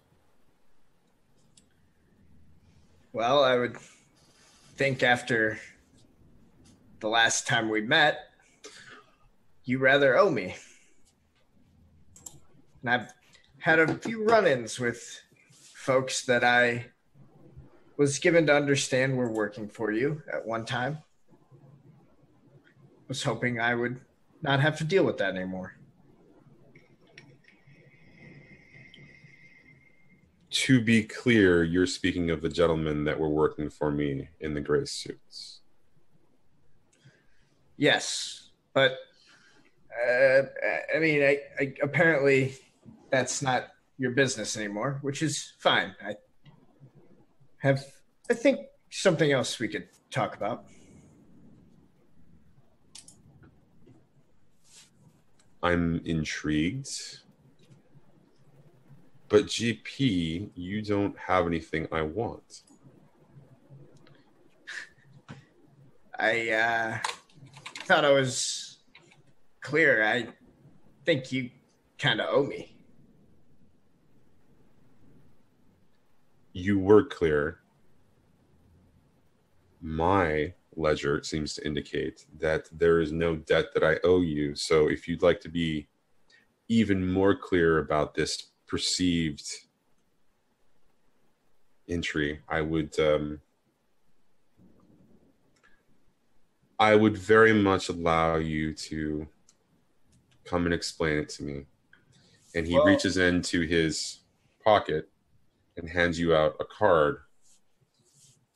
And it is a private, on it is an address, location that appears to be in the Olympus district. I'm having a little gathering tomorrow evening. Stop by and we'll have a conversation then. I appreciate the invitation. I'll see you there. Now, if there's nothing else, and as he's kind of stepping away, he says, reaches into his jacket, pulls out another card, hands it to Scratch, and says, if you're free tomorrow night, I would love to employ you. Please give me a call. And he steps away. Where did Flora walk to when she left? She went to the bar and put a finger out, like one more, and then motioning that like a bottle, and she puts the other bottle on the counter. The bottle appears there, and another 5 lightning blue is available from Malcolm. She's gonna take it and put it in his pocket. Take it for and she smiles. The walk home. You got it. So next time, though, I'm punch him in his nose. Next time, I may punch him in his nose, Malcolm. And then I get to punch him in his nose, too. It's a twofer. If he's still alive, maybe you will. Yes. She just pats him on the shoulder. Yeah. Make sure you get home safely, okay? Where are you going? Out of this fucking place. And she looks over her shoulder and just shakes her head. You see her unzip the side of her dress, and she's wearing like a pants and like a corset top. Like she's actually wearing like normal people clothes under, and she's like, I fucking bought this for tonight. 80s night. Fuck this. And she takes it and throws it over her shoulder with the bottle in the other hand and leaves. Do you want me to come with you? No. Okay. Watch JP. Oh, you're in charge of JP. Job. Fine.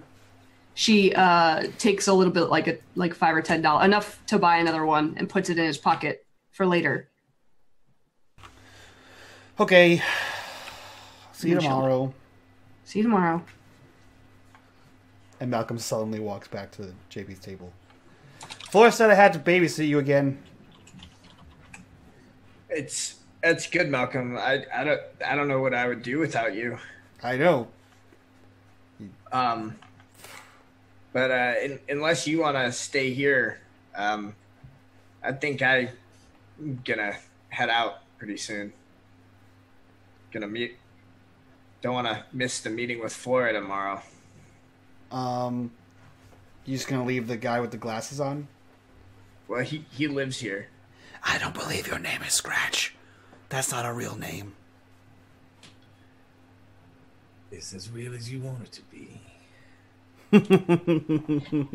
Malcolm, remember we already had this conversation last week? It was a boy's name. It's a nickname. That's dumb. You can't be a girl named Charlie. You just can't. It's a boy's name. You could be a girl named Carly, but not Charlie. There's just one letter difference. You Malcolm, can't be at some point we need to talk about your very narrow worldview, but I don't think this is the right moment. You're in a narrow world. What are we doing? I couldn't punch that guy, and I couldn't punch the hammer guy, and now I'm bored. And you're going to bed because you're old. Scratch, what are you doing? I think I'm gonna have me another drink. Okay, I'm going to bring JP home and put him to bed because he's old, and then I'm going to come back and we're going to hang out. Deal? That sounds wonderful, Mr. Xanadu. No problem, Mr. Scratch. And he puts his hand up for a high five. Boom. Yes, nailed it. This guy can hang out. That's cool. Okay, JP, let's go home. JP is just like shaking his head, but he's going to let this happen because what's the worst that could happen? How many times? Someone go back to season 1 and tell me how many times JP said that. Every freaking episode, like 2 and 3 times an episode, and yet he was the one who egged Malcolm on a couple of times. To be Always fair, Mr. G was always there to clean up the mess. Well, now he's not. Yeah, I mean, I'll head out. Yeah, I'll go home. If Malcolm comes with me to take me home, I'll let him. I'm not gonna stop him. Yeah, he was told to watch you. Also, how many times do you say that? I'm not going to stop him. Also a lot. It's the same. Yeah, Malcolm was told to watch you. So once he knows that you're safe, he will continue to your house, to your apartment, and then he goes back to Xanadu. So I'm very curious to hear about the adventures of Scratch and Malcolm. Same. But it's seeming like we're getting towards the end of the night, and it seems like a perfect opportunity to do montages if we want to do montages at all. Otherwise, we can start the next day, or start in the middle of the next day, kind of a thing. So, what would you guys like to do here? We can do montages if you guys want. Montage.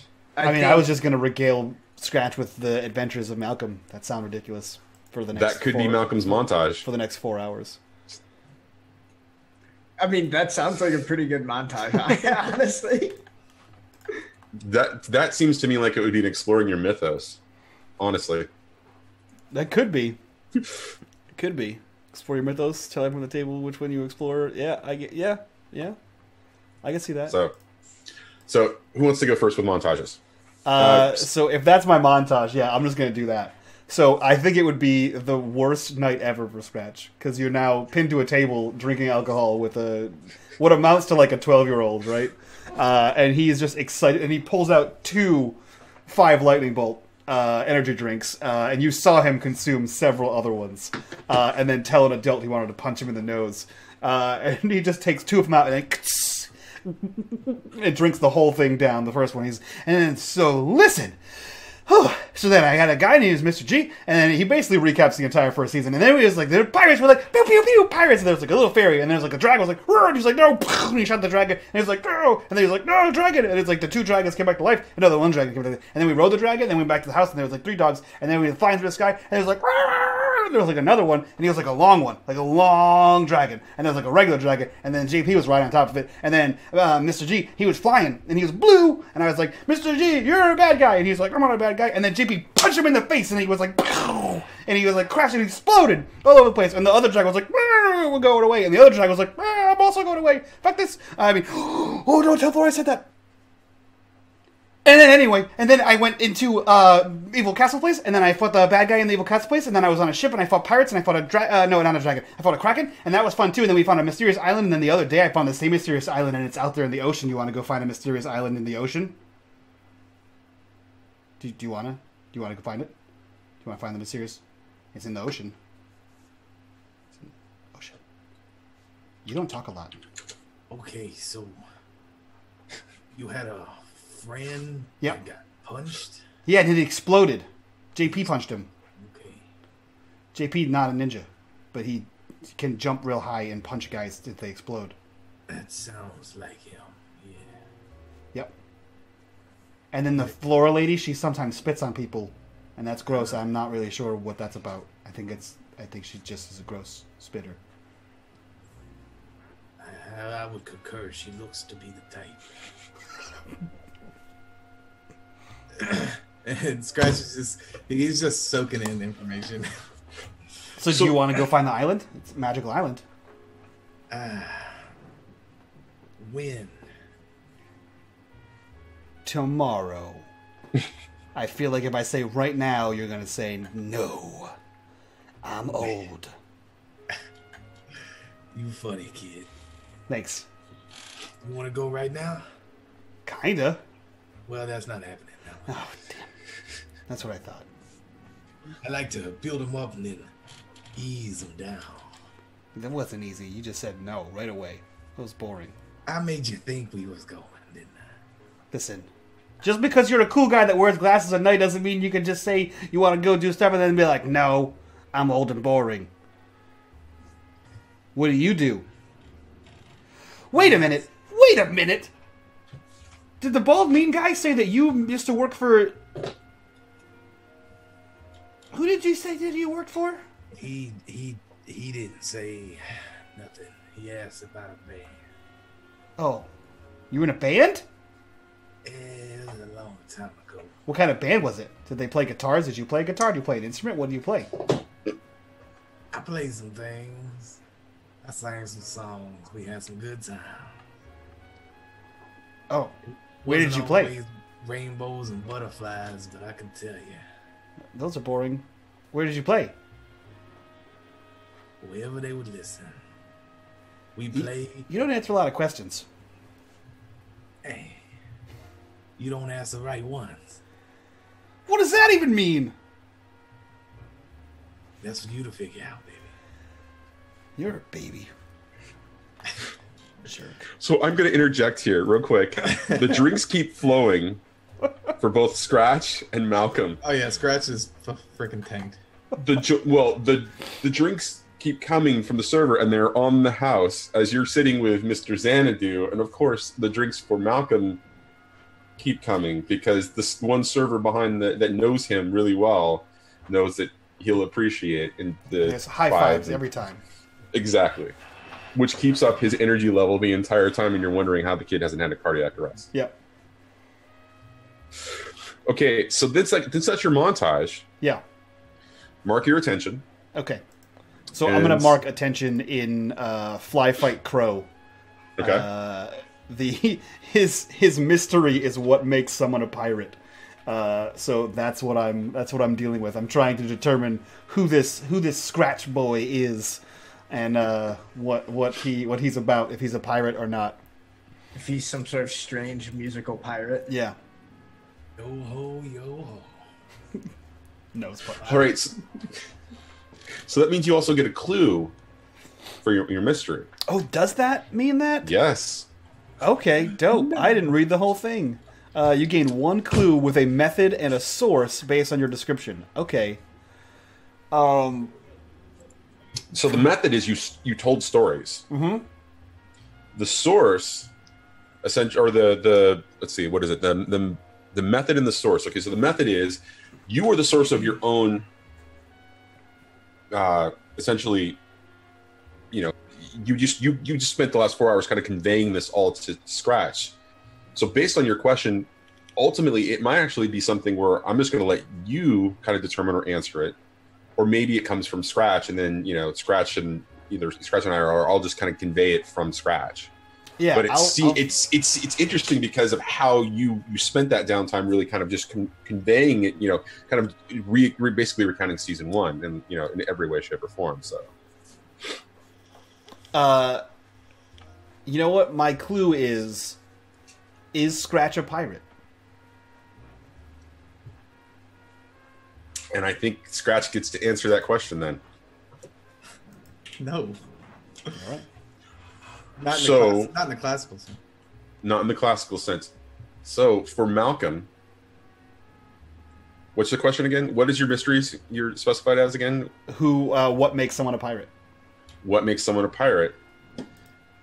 The fact that Scratch is not a pirate tells you that in this circumstance, your perception of adults changes, is that there's more than just pirates. There are more than just heroes and villains, essentially, since you see pirates as a villain. Mm-hmm. Cool. Right, the complexity of that. And so that actually kind of feeds into the maturity level of that too. There's also another element that I'll talk to you about off screen that might come, that we'll talk about to bring into play next game. Dope. But I think there's an important element in here that I don't want to kind of mention just yet until we kind of have a conversation about it. Sure. But it's that there's not black and white sort of elements going on there. There's more gray area kind of a thing. So I did it, guys. Awesome. I'm killing his inner child one scene at a time. So I just have to say one other thing real quick. As much as I miss Greg, Frags, that was beautiful. I'm loving Scratch so far. This is good. Yes. All right, who wants to go next for montages? I've got something. Okay. I want to work the case. Absolutely. The way I want to do this is I want to do some research on Vidalis. And the kind of thing I'm looking for is, I'm trying to figure out if Persephone is owned by a larger holding company, because I'm looking to see. I've heard about multiple times and seen with Flickr that Vidalis has a reputation of picking people up and kind of making them quote unquote disappear. So I'm looking to see if the holding company that owns Persephone owns any things that I might be able to think are safe houses. I'm also looking through public records to see times when Vidalis or his company have been charged with violations or criminal charges, civil charges, anything like that. Basically just really trying to get the lowdown, get as much information as I can out of the public records about this guy. Okay, that's really, really interesting. You've been talking to Meta, haven't you? That's very much a meta approach to things. JP has been changed by his experience meeting all these people who are actually decent at investigating shit. Well played, JP. Well played for your evolution path. Right on. Okay. So let's talk about the very specific questions that I heard in there, and we'll see if those are the three. And if there's only one or two, and then we'll just have you ask a third one. Sure. So the first is, you want to know more about the ownership behind Persephone itself? Yep. Okay. Persephone is a sole proprietorship. And Anatoly Vidalis is the sole proprietor of the location. It has been in his family, as you find records of other names, starting with Vidalis, dating back 100 years. But it has passed down it through the family. And there are public records of wills that are bequeathing that building, that business, and the finances around that business from parent to child. Vidalis is the latest. Interesting side note in all of this, Vidalis does not have any children. And he has a wife listed, but you can't seem to find any public record of her name. Interesting.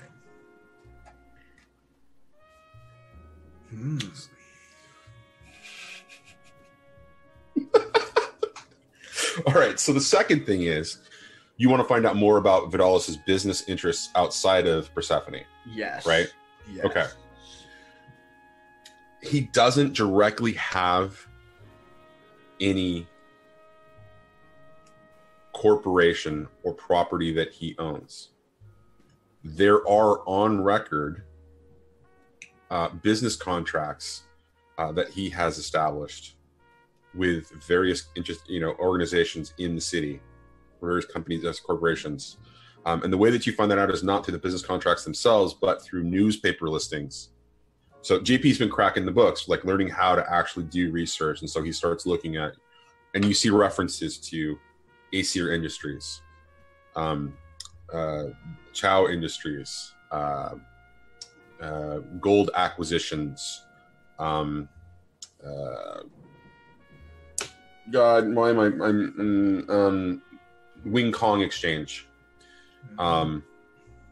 So just there's a number of different organizations. 4 of these organizations you've had some peripheral encounter of, right? He, according to the news records, he has business dealings, et cetera, et cetera. However, he does not personally own any assets, as far as you can tell.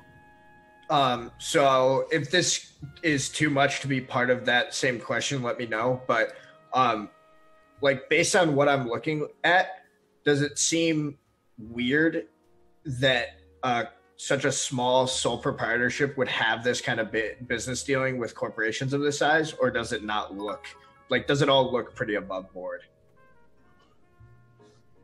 Each article highlights the fact that small-time business owner Anatoly Vidalis is able to donate money or, provide funds for the acquisition of, as in business partnership, invest in, right?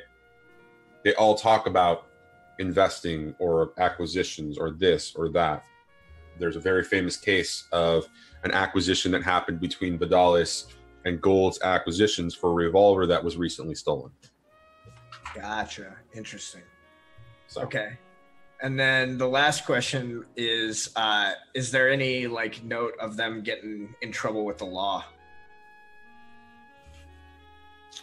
So Vidalis is known to have some associates who have some significant criminal elements. However, he has never personally been linked to anything. It is heavily implied, especially in the editorial columns of the various newspapers, that those business relationships are actually representative of the fact that Vidalis is actually running some of these other organizations. He just does not have any direct connection other than having dinner with his good friends at his restaurant. Cool. So I think at the end of the scene, we see JP in his still pretty much empty apartment, but he's got all of these news articles and pictures and stuff put up on a wall with the strings attached, copying Flickr's murder board. You really have been talking to Meta, haven't you, Dan? Well, because it's that, and also it's him picking up all the things. It's he saw what Flickr did. He was talking a little bit with Charlie and Malaysian Quirk on Black Star. Meta's character's name now, no Black Star. Morgan. Morgan, yeah. So yeah, he's just. So a little bit is him starting to pick it up, and a little bit of it is him just following what he's seen other people do because he thinks that's the way to do it.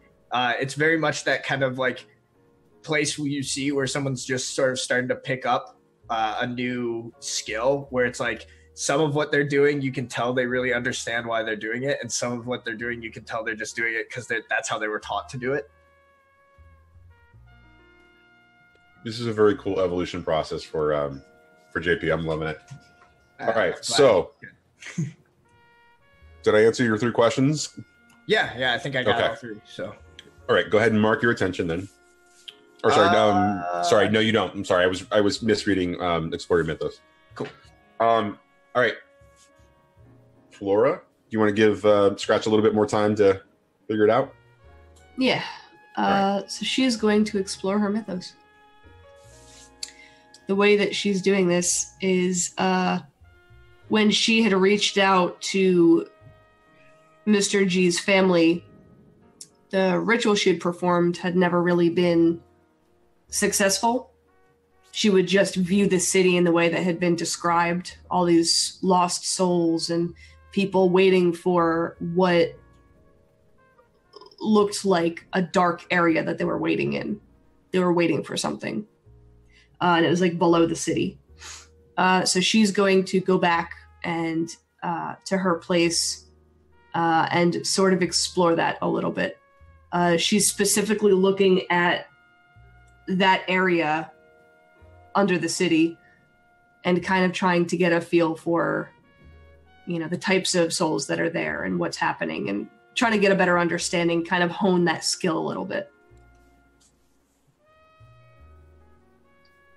In Flora's head, what does the underground look like?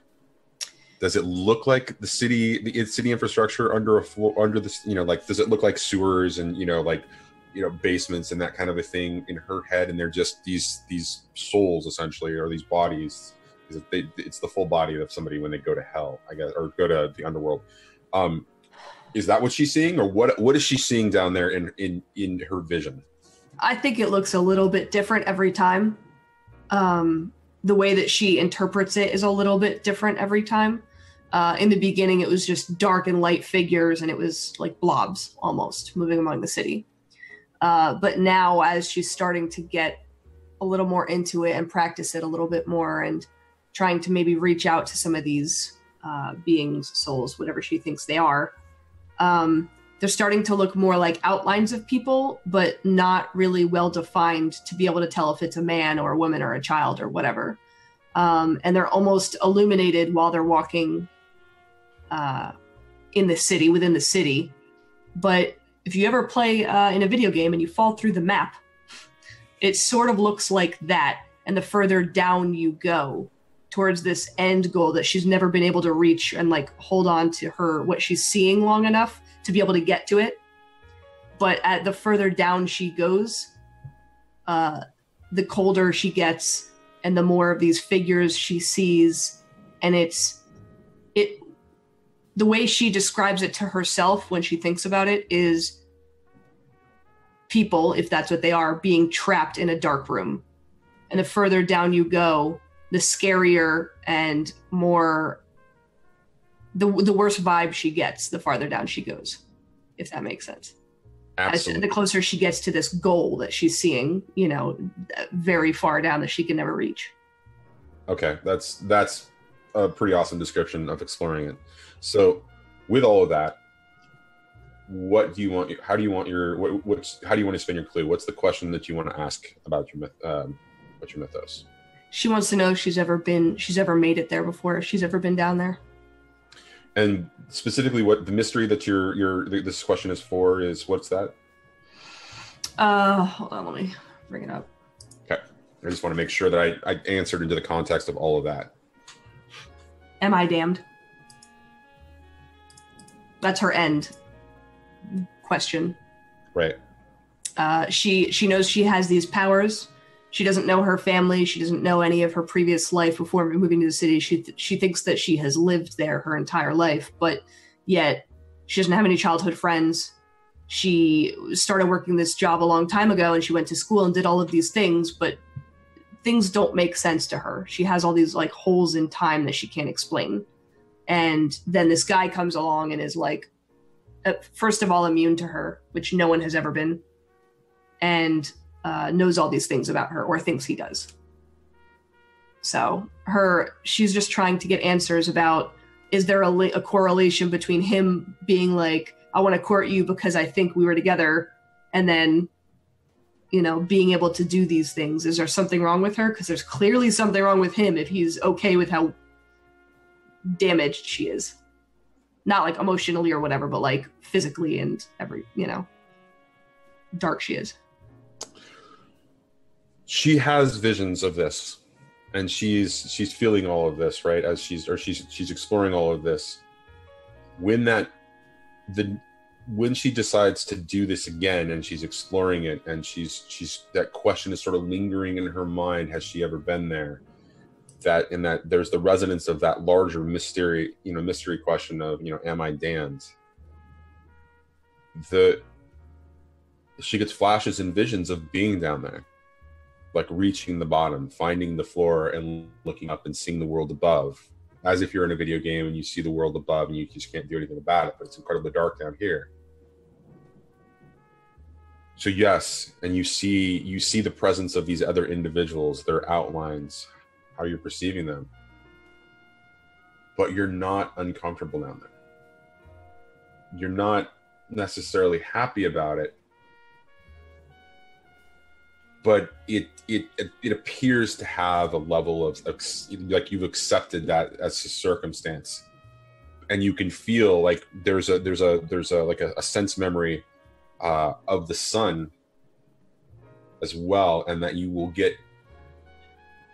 are looking forward to that feeling again very soon. And that is that this whole sort of vision, kind of coalesces around those experiences and emotions and feelings all very quickly, and then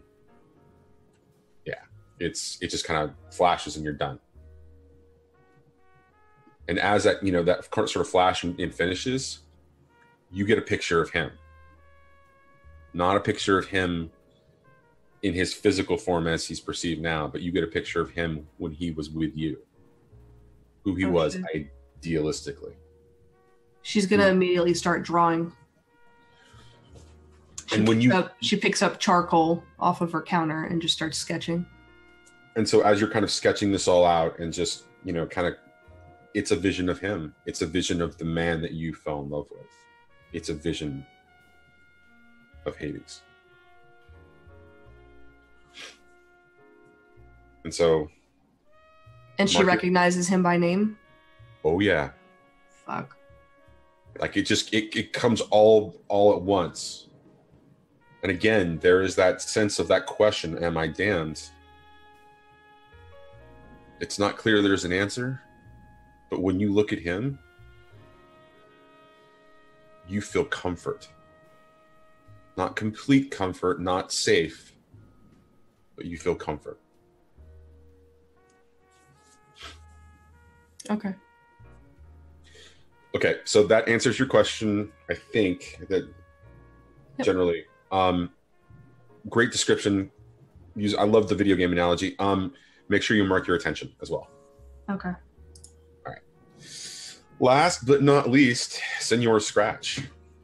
Are you ready to do a montage of some kind? Yeah, let's figure this out. I think I'm gonna do. I think I'm gonna give attention. Since I spent all that time with Malcolm. Okay. There, the night. I'm gonna the cool cat is the one I'm. Okay, let me pull up your character real quick again, just because Does exploring Scratch's mythos just look like him singing the song Scatman over and over? But on the harmonica. What are all these things inside my brain?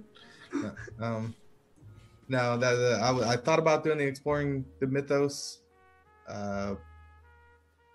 but I feel like the time, like, isn't like the setting, and then given the circumstances that happened, and it being fairly mild, that not enough has happened to trigger anything worthy of that.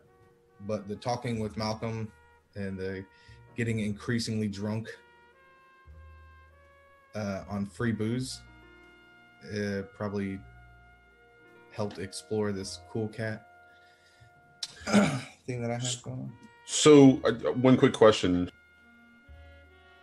Malcolm would have included a bunch of things about the skull specifically. Would that have not triggered possibly something about your mythos in that particular case? I mean, it's just an option if you've got something there. He would have talked about conflict and actually confronting Samuel at one point and that kind of a thing. So yeah, it could have, but I think at this point, Scratch still doesn't know these people, so he's trying to play it cool, and he's talking with Malcolm. He's getting to know him. He's trying to build a friendship with the owner of the club that now pays him money.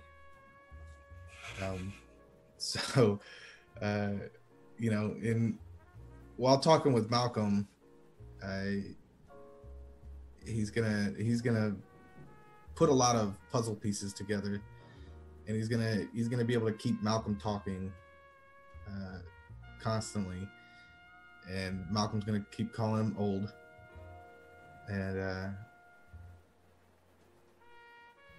Scratch is so this is like the first time I'm doing this, so I'm really No, you're actually so there's not there. I mean, given the description about giving attention, right? It's all about you kind of like paying attention to like your mundane life.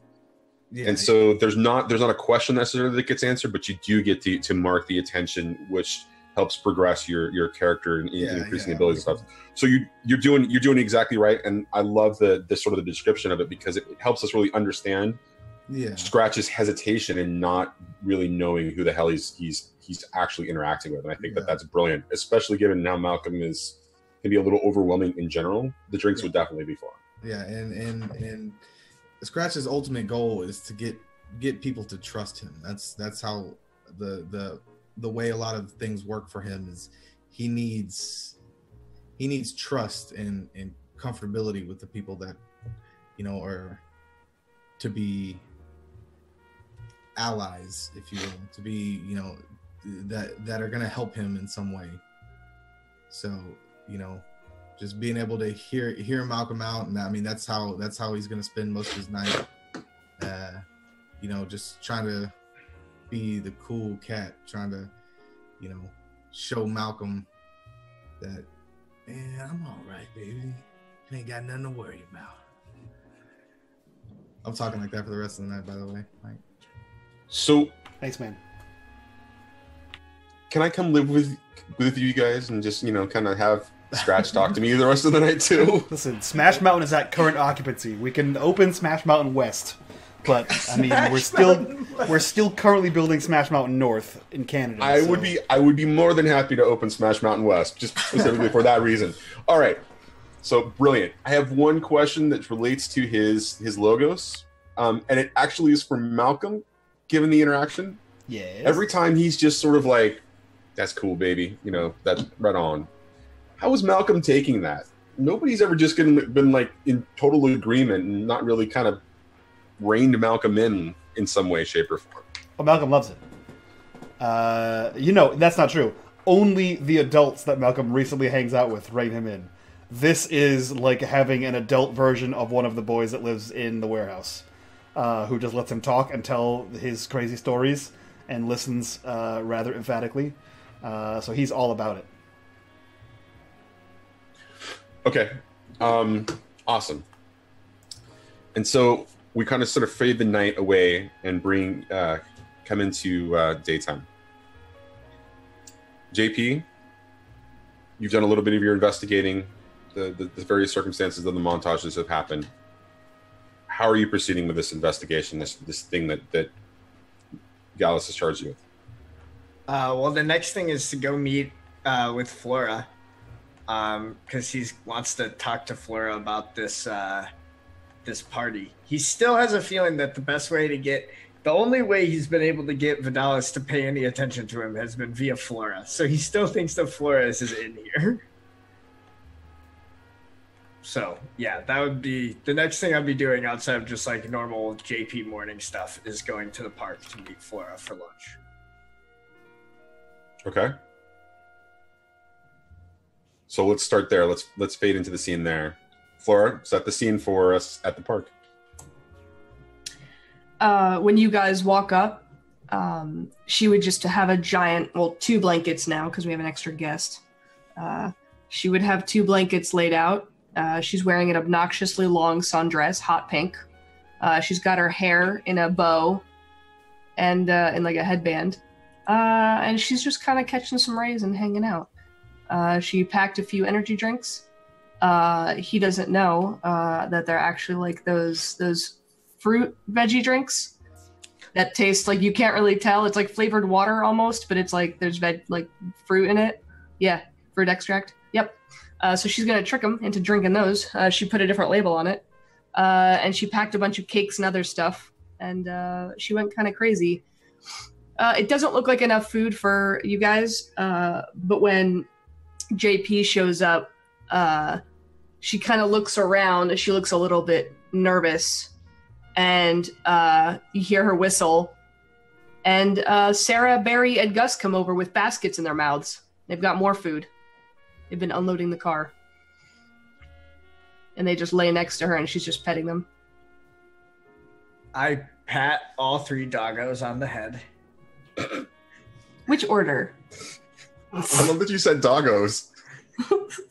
The middle one first, and then left, Barry? and then right. Okay, Barra, and then Sarah, and then Gus. Got it.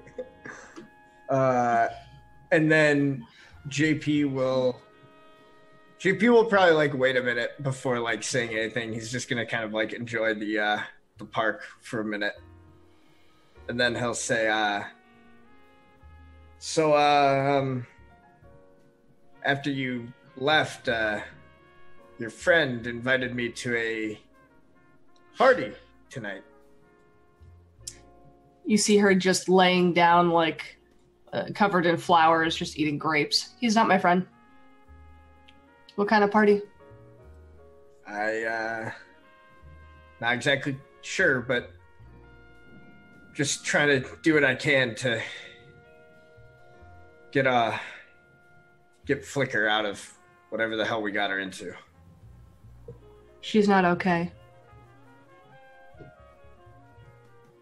We assumed, but I know that she's not okay, wherever she is.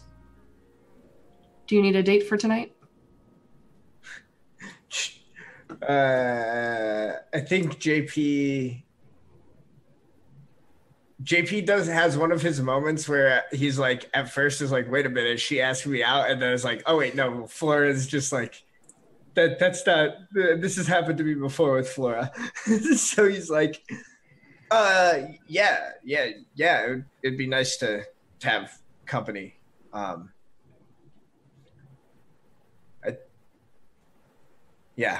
with you. I mean, it seemed like the right thing at the time, but I think we owe it to Flicker. It didn't seem like the right thing at the time. He tricked me. Usually I just murder people who trick me. Or I plant incriminating evidence given my job, but I've sort of moved past that, and I'm trying this whole talking it out thing. So maybe if we could go that route and try that. Don't tell Malcolm I said that, please. That's not good role model. Not that I'm a good role model, but, you know. Yeah, I think staying away from murder is a pretty good idea.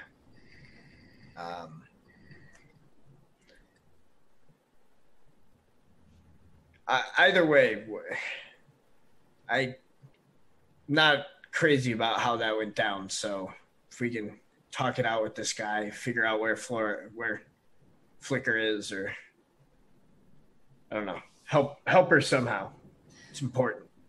You see her reach next to him, like kind of behind where he sat down. There's like a little pile of flowers, and she pulls up one of those flower necklaces you make by like cutting the stem and then sticking them through. She has like a little laurel of flowers and puts it on his head. We're gonna figure it out. We're gonna get her back. We just can't rush this. We're good at what we do, but clearly he's a step ahead. Maybe our new friend can help us. I don't know him well, but I like to think he can help. Well, Gallows pointed me in his direction, and he normally has his finger on the pulse. Where's Malcolm? Every day and that ends in Y, he's your responsibility. So where's Malcolm?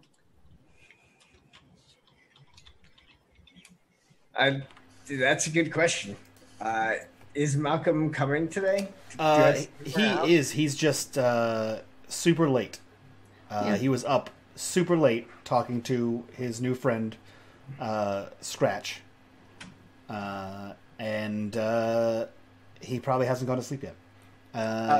So he does come like way into your conversation, and he just sort of walks into the park and sits down, and you just hear kts, and you hear a sleepy, "I waited," and then he chugs one of the drinks that Flora bought him.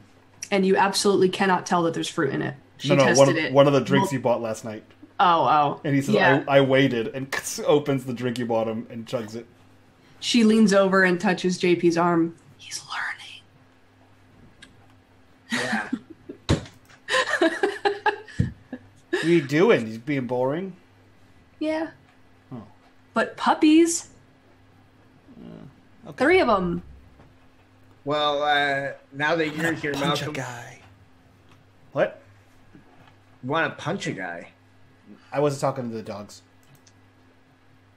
Well, I tell you what, Malcolm. If you could catch me, you can try to punch me.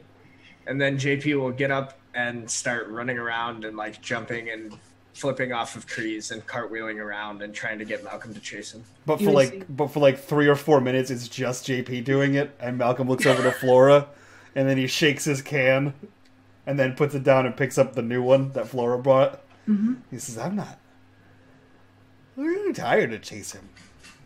What if you give the new trick that I taught the doggies a try? Is it how to punch a bald guy? Hop on their back. But what does it do? Go on. Bring your drink with you. Just try not to spill it. I just polished him. What? You're weird. They're And made then of wood. You're okay. I guess that makes sense. And he goes over and he climbs on top of the dogs. Immediately takes off, but they kind of like at first start running zigzags because they like are all trying to go different directions, and eventually they just like pretty fast trying to catch up to JP, just booking it. And then you And just she hear just- like, woo! Okay, so does that mean that the 3 of you are officially going to the gathering that Vidalis had invited JP to? I don't know if Malcolm is. Flora asked JP on a date this time and got a creeped out answer, so she's like, can't It win. wasn't a creeped out answer. Can't win with this one.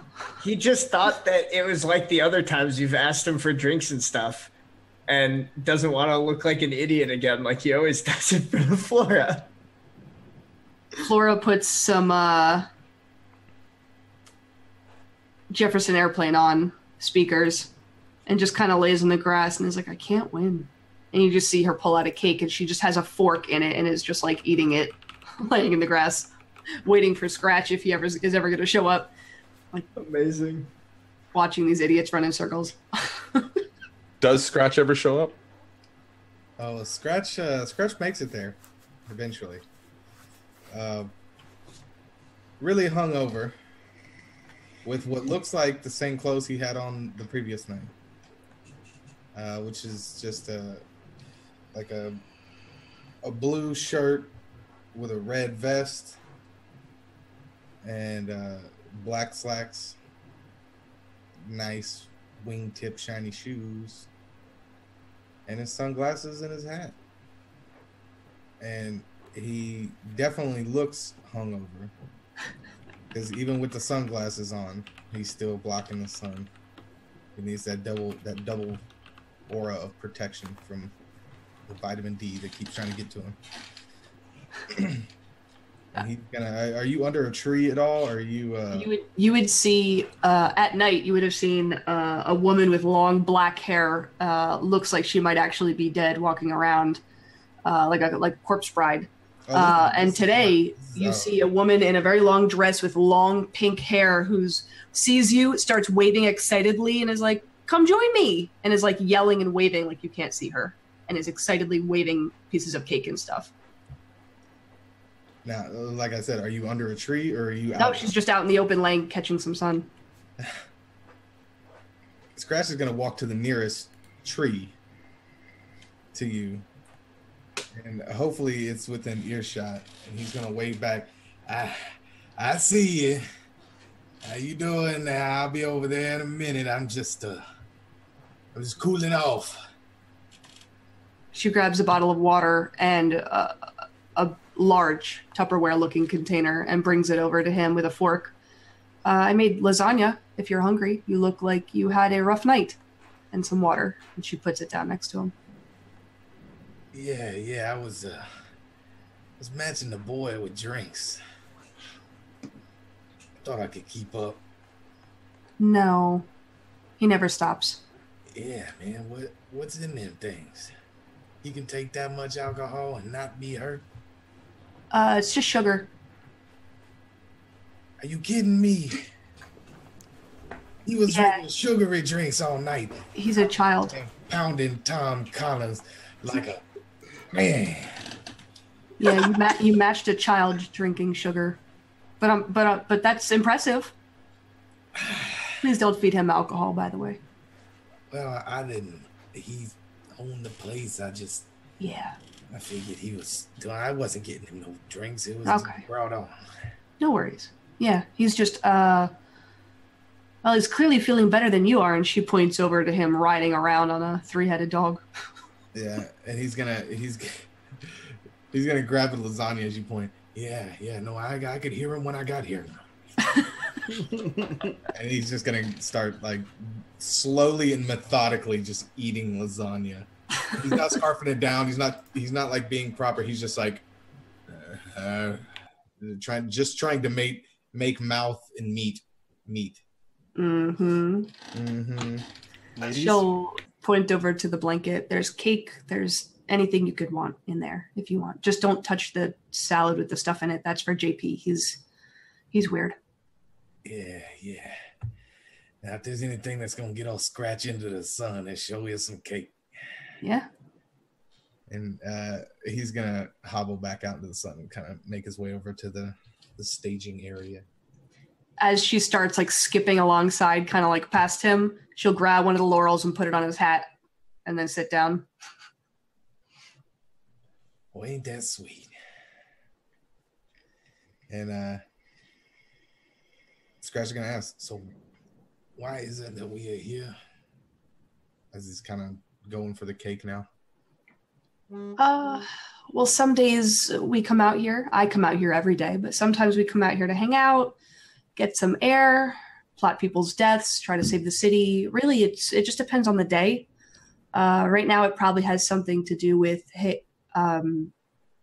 Anatoly. Big A. I think like at that moment is like JP comes around from like one of his loops with the dog and like plops down. The little like crown kind of shifts a little bit on his head and he fixes it. And he goes, speaking of Anatoly Vidalis, I did some research on him last night and this morning. And I mean, I'm sure it's no surprise to any of you guys, but dude is definitely up to something. JP, he's a major crime syndicate in the city. I thought that was known. Scratch is gonna look at her. You know what? I was just thinking. I don't think that man has ever not been up to something. I know what you mean, but I mean this guy's got some ins with high level corporate powers of the city. I mean, I'm not going to pretend like I know a lot about this, but I got to imagine that most crime bosses aren't working with the most highly regarded companies in the city. You find that out all on your own, Matlock? Look, I haven't been doing this for that long. I thought I did pretty good. Wait, I have an idea. What about you said you didn't do this for a long time? What about you find that your friend that was doing it for a long time who said this found the superhero ninja? That was a sentence. At the sound of Malcolm's voice, Scratch is just gonna shiver like. Oh. Hi, Scratch. I didn't expect to see you this morning. You were tired. Yeah. Have you been to sleep? Nope. I didn't think so. Anyway, what about the ninja, the real ninja, the one that was a real ninja, not like you? Oh, right. What was his Black Cosmos? Okay. But you have a friend who's a ninja, maybe he knows. Or the blind girl with the boy honestly, name. Malcolm, I really don't think that Black Cosmos knows much of anything. Oh. Charlie, she might know something, but I mean, she was getting chased down by the gray men, and I was told her I would try to help her out with Vidalis. So I don't know that she knows too much. What about the magical bus guy? Shen? Okay. Shen actually might know something about Vidalis. He kind of knows a little bit about all sorts of stuff. But there's this party tonight. Scratch, I know you got invited, and Fleur was kind enough to offer to be my date. So, What kind of party? Malcolm, would you like to come to the party? Yes. Is it going to be... Where is this party? He said it was at Persephone, right? She shivers No. again. It gave you a private location specifically that was in Olympus. The address was on a card in Olympus. Yeah. I'll just hand her the card then. You guys would see her sort of readjust herself, and she would reach down under one of her boots that she's wearing and pull out a crumpled up letter that looks like it's hundreds of years old with how often it's been, crumpled up and, reopened. And does that address match? Yes, it does. Her eyes go white for a second. You got an invitation too? How come I'm the only one that didn't get one? This is Bucks. Tell the man you wanted to punch him right in the face. I said the nose, but he deserved it. He stole my friend. The nose is on the face. I know where it is. Listen, if you steal my friend, I'll punch you on the nose too.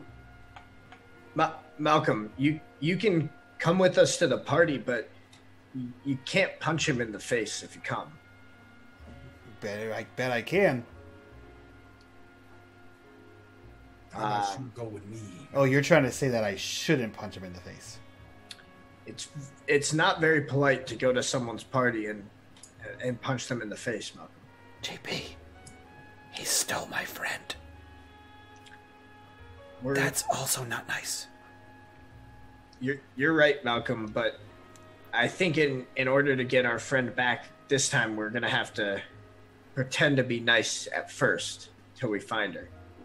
Then we can do whatever. If it's all the same to you, I might take Mr. A up on his offer to play this gig. I think you'll find it might work out in our favor. I would definitely appreciate that. I think that'd be good. Yeah, he also said he was going to pay me, so there's that. So Malcolm, I'd like for you to come to the party, but I mean, if you're gonna punch the host in the face, I don't think you're gonna be able to come. That's dumb. What if you Okay. stick with me? And do what? Drink a lot of juice and take a nap? Be on stage, baby. Oh no, I don't do stage stuff. I tell stories and fight bad guys and pirates and dragons and ninjas. Well, not a ninja yet, but sometime I could probably fight a ninja. If JP was a ninja, I'd fight JP. But just for funsies, though, because he's not like a real ninja. One time I made ninjas out of shadows, and that was pretty cool. And they punched a bunch of guys in the face. Oh, I'm sorry. What? I'll play the music while you tell the story. Oh. That sounds kind of fun. Yeah, baby. Okay, I can do Now that. we talking. Okay. And then I won't punch him in the face. Yeah, you just keep on telling your story. Yeah. Don't start swinging. And then I'll start swinging. I mean, no one punches anyone. We make the hips start swinging, not the fist, baby. I don't know what that is. You'll learn. Okay. Thanks, Mr. Scratch. Scratch is gonna just like randomly pull out a harmonica out of one of his pockets. This for you. And he's gonna hand it to Malcolm. What does it do? Now Scratch is gonna pull another harmonica that's in a box out of his pocket and flip it up, and you see this silver harmonica, gold inlaid, with just says Scratch on it, and he puts it up to his mouth and just, throws down a quick tune and looks at Malcolm. And then Malcolm just makes like a cacophony of noise. And it's just awful. As Scratch does that, Flora's eyes go back to normal. And she hands the note back to JP. JP will just... Oh, the card or the note? The card. The address. Yeah, he'll his. Yeah. He'll just tuck it back into his wallet. And listen to Malcolm horrendously belt out notes on a harmonica. And Scratch is going to immediately regret giving that to him because his head just starts throbbing. Oh, I thought he might have had natural talent. Flora's gonna... JP, do you want to play fetch with us? And she's gonna point over where the dogs are like trying to eat an animal out of a bush. The three heads are just like trying to like eat this animal that's hiding in a bush in the distance. Sure. Yeah. Okay. JP will just hang out. I mean, his business here was getting everyone to join him at the party, so he's content to enjoy the sun. She'll show JP the note that she has in the same handwriting.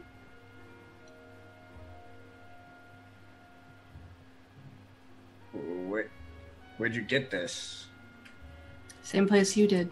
Different circumstances. Well, I guess you were invited after all. Maybe I'm your date, I guess. No. This was before everything. This is back before everything that happened last time. I asked for information about my family, and Vidalis looked into it for me. This is what he gave me. And I haven't had the nerve to go yet.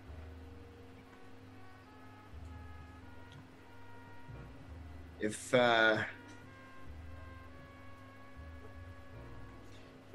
going is going to be too much for you, I understand. You don't have to come. I think it's too much of a coincidence not to. Make sure you take care of yourself, Flora. This kind of stuff can get out of hand. I'm sure I don't have to tell you that after what happened last time.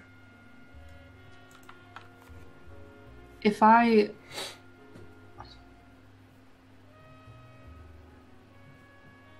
act differently, if I'm not my normal... She just kind of laughs and looks around at her clothes. If I don't act as my normal evening self, and I'm swayed by him, you need to help me snap out of it. I find it difficult to be around him. Not so much last night I wanted to kill him, but maybe not kill. JP just nods solemnly.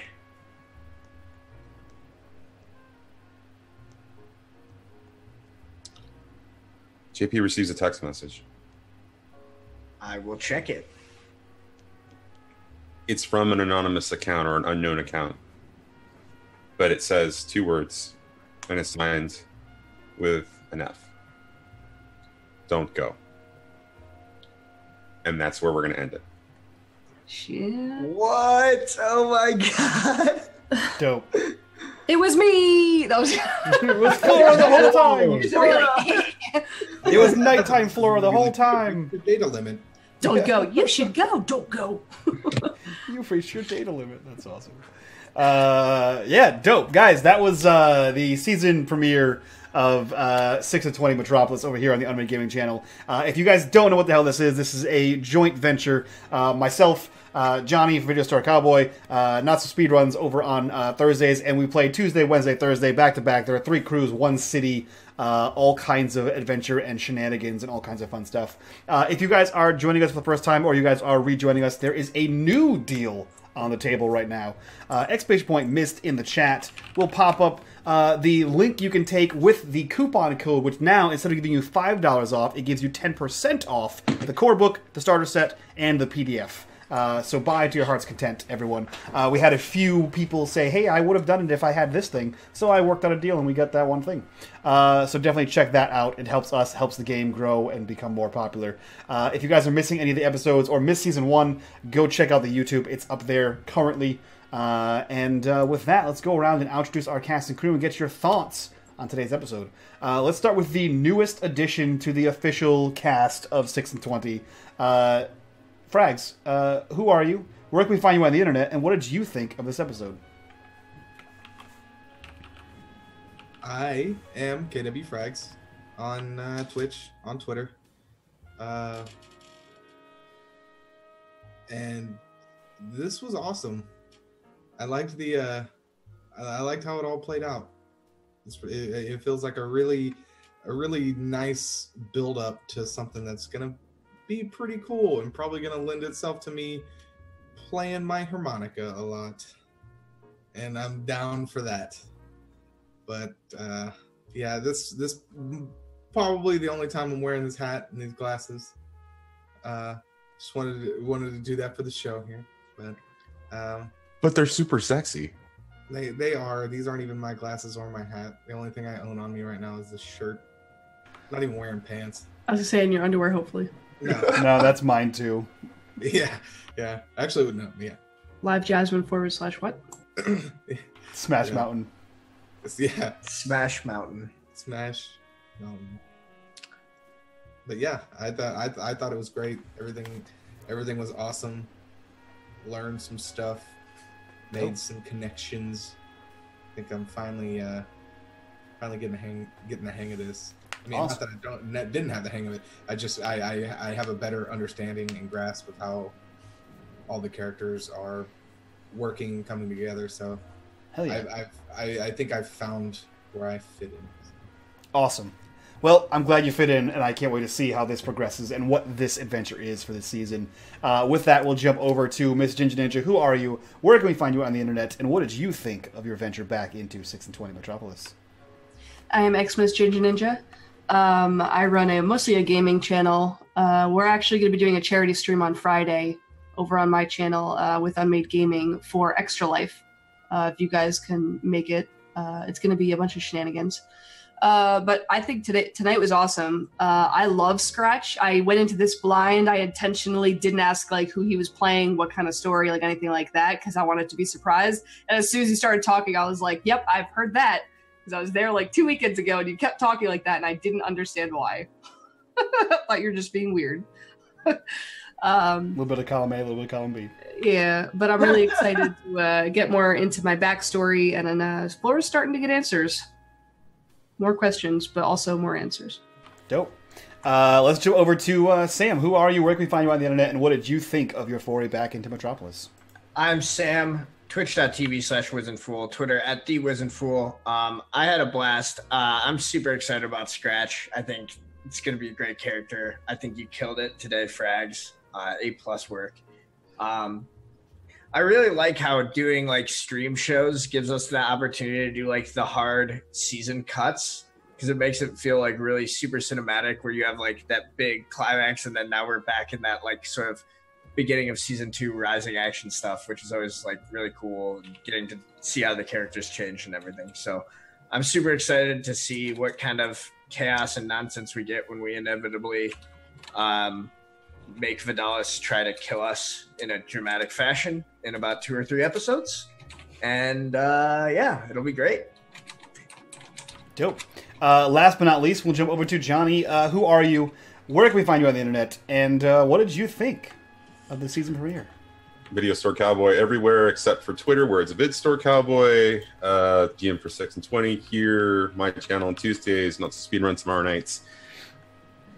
I loved everything about tonight for so many subtle reasons. First off, Scratch is a phenomenal addition to the story. He's a phenomenal character. When I read the 10-minute backstory, I was excited.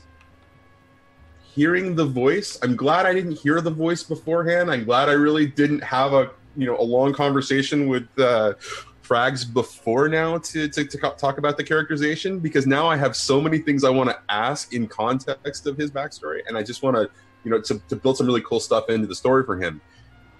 But for the existing players, for Mike, Sam, and for Jinja, you guys did some amazingly subtle changes to your characters, right? I mean, JP changed, and even in the one shot, he was a much more seasoned, experienced character, and now we're seeing JP really kind of step up in the role that he was trying to fill, but succeeding. Being very, kind of strong in that. I love the change in Flora. I love the motherly attitude towards Malcolm. I think it's an interesting contrast to what was almost sort of a cold, beautiful duality that was going on. This feels like a gray area, and I'm loving that. I can't wait to see how that plays out. It's going to be good. And then, of course, there's Malcolm, who tells amazing stories for 4 hours at a time. So I had a great time, guys. Great first show. I'm looking forward to the rest of this season. Sweet. So real quick, a little bit of housekeeping here. Guys, I'm going to post a link in chat. This is a link to the Twitch event for the birthday charity stream that takes place on Friday at 8 p.m. Eastern, not Meastern, on Xmas Ginger Ninja's channel. Go to that link, click the Remind Me button, and you'll get an alert when we're going live. I'll be there, she'll be there. We're playing some tandem games, we're playing some community games. We're going to raise money for charity for kids because she's on the unMadeGaming team. And we're going to be doing video game giveaways. And I'm going to be shit-faced, and she's going to be shit-faced. And it's going to be a good time. And apparently, I just found out today, there's a secret goal at the end, which I'm sure she'll announce in a hilarious manner. But you'll have to tune in. You can give him a nice hint if you want. No, I'm not going to give him anything. I'm just going to tell him to tune in to find out what that amazing thing is. And I think she said $500. I might have to raise that up a little higher.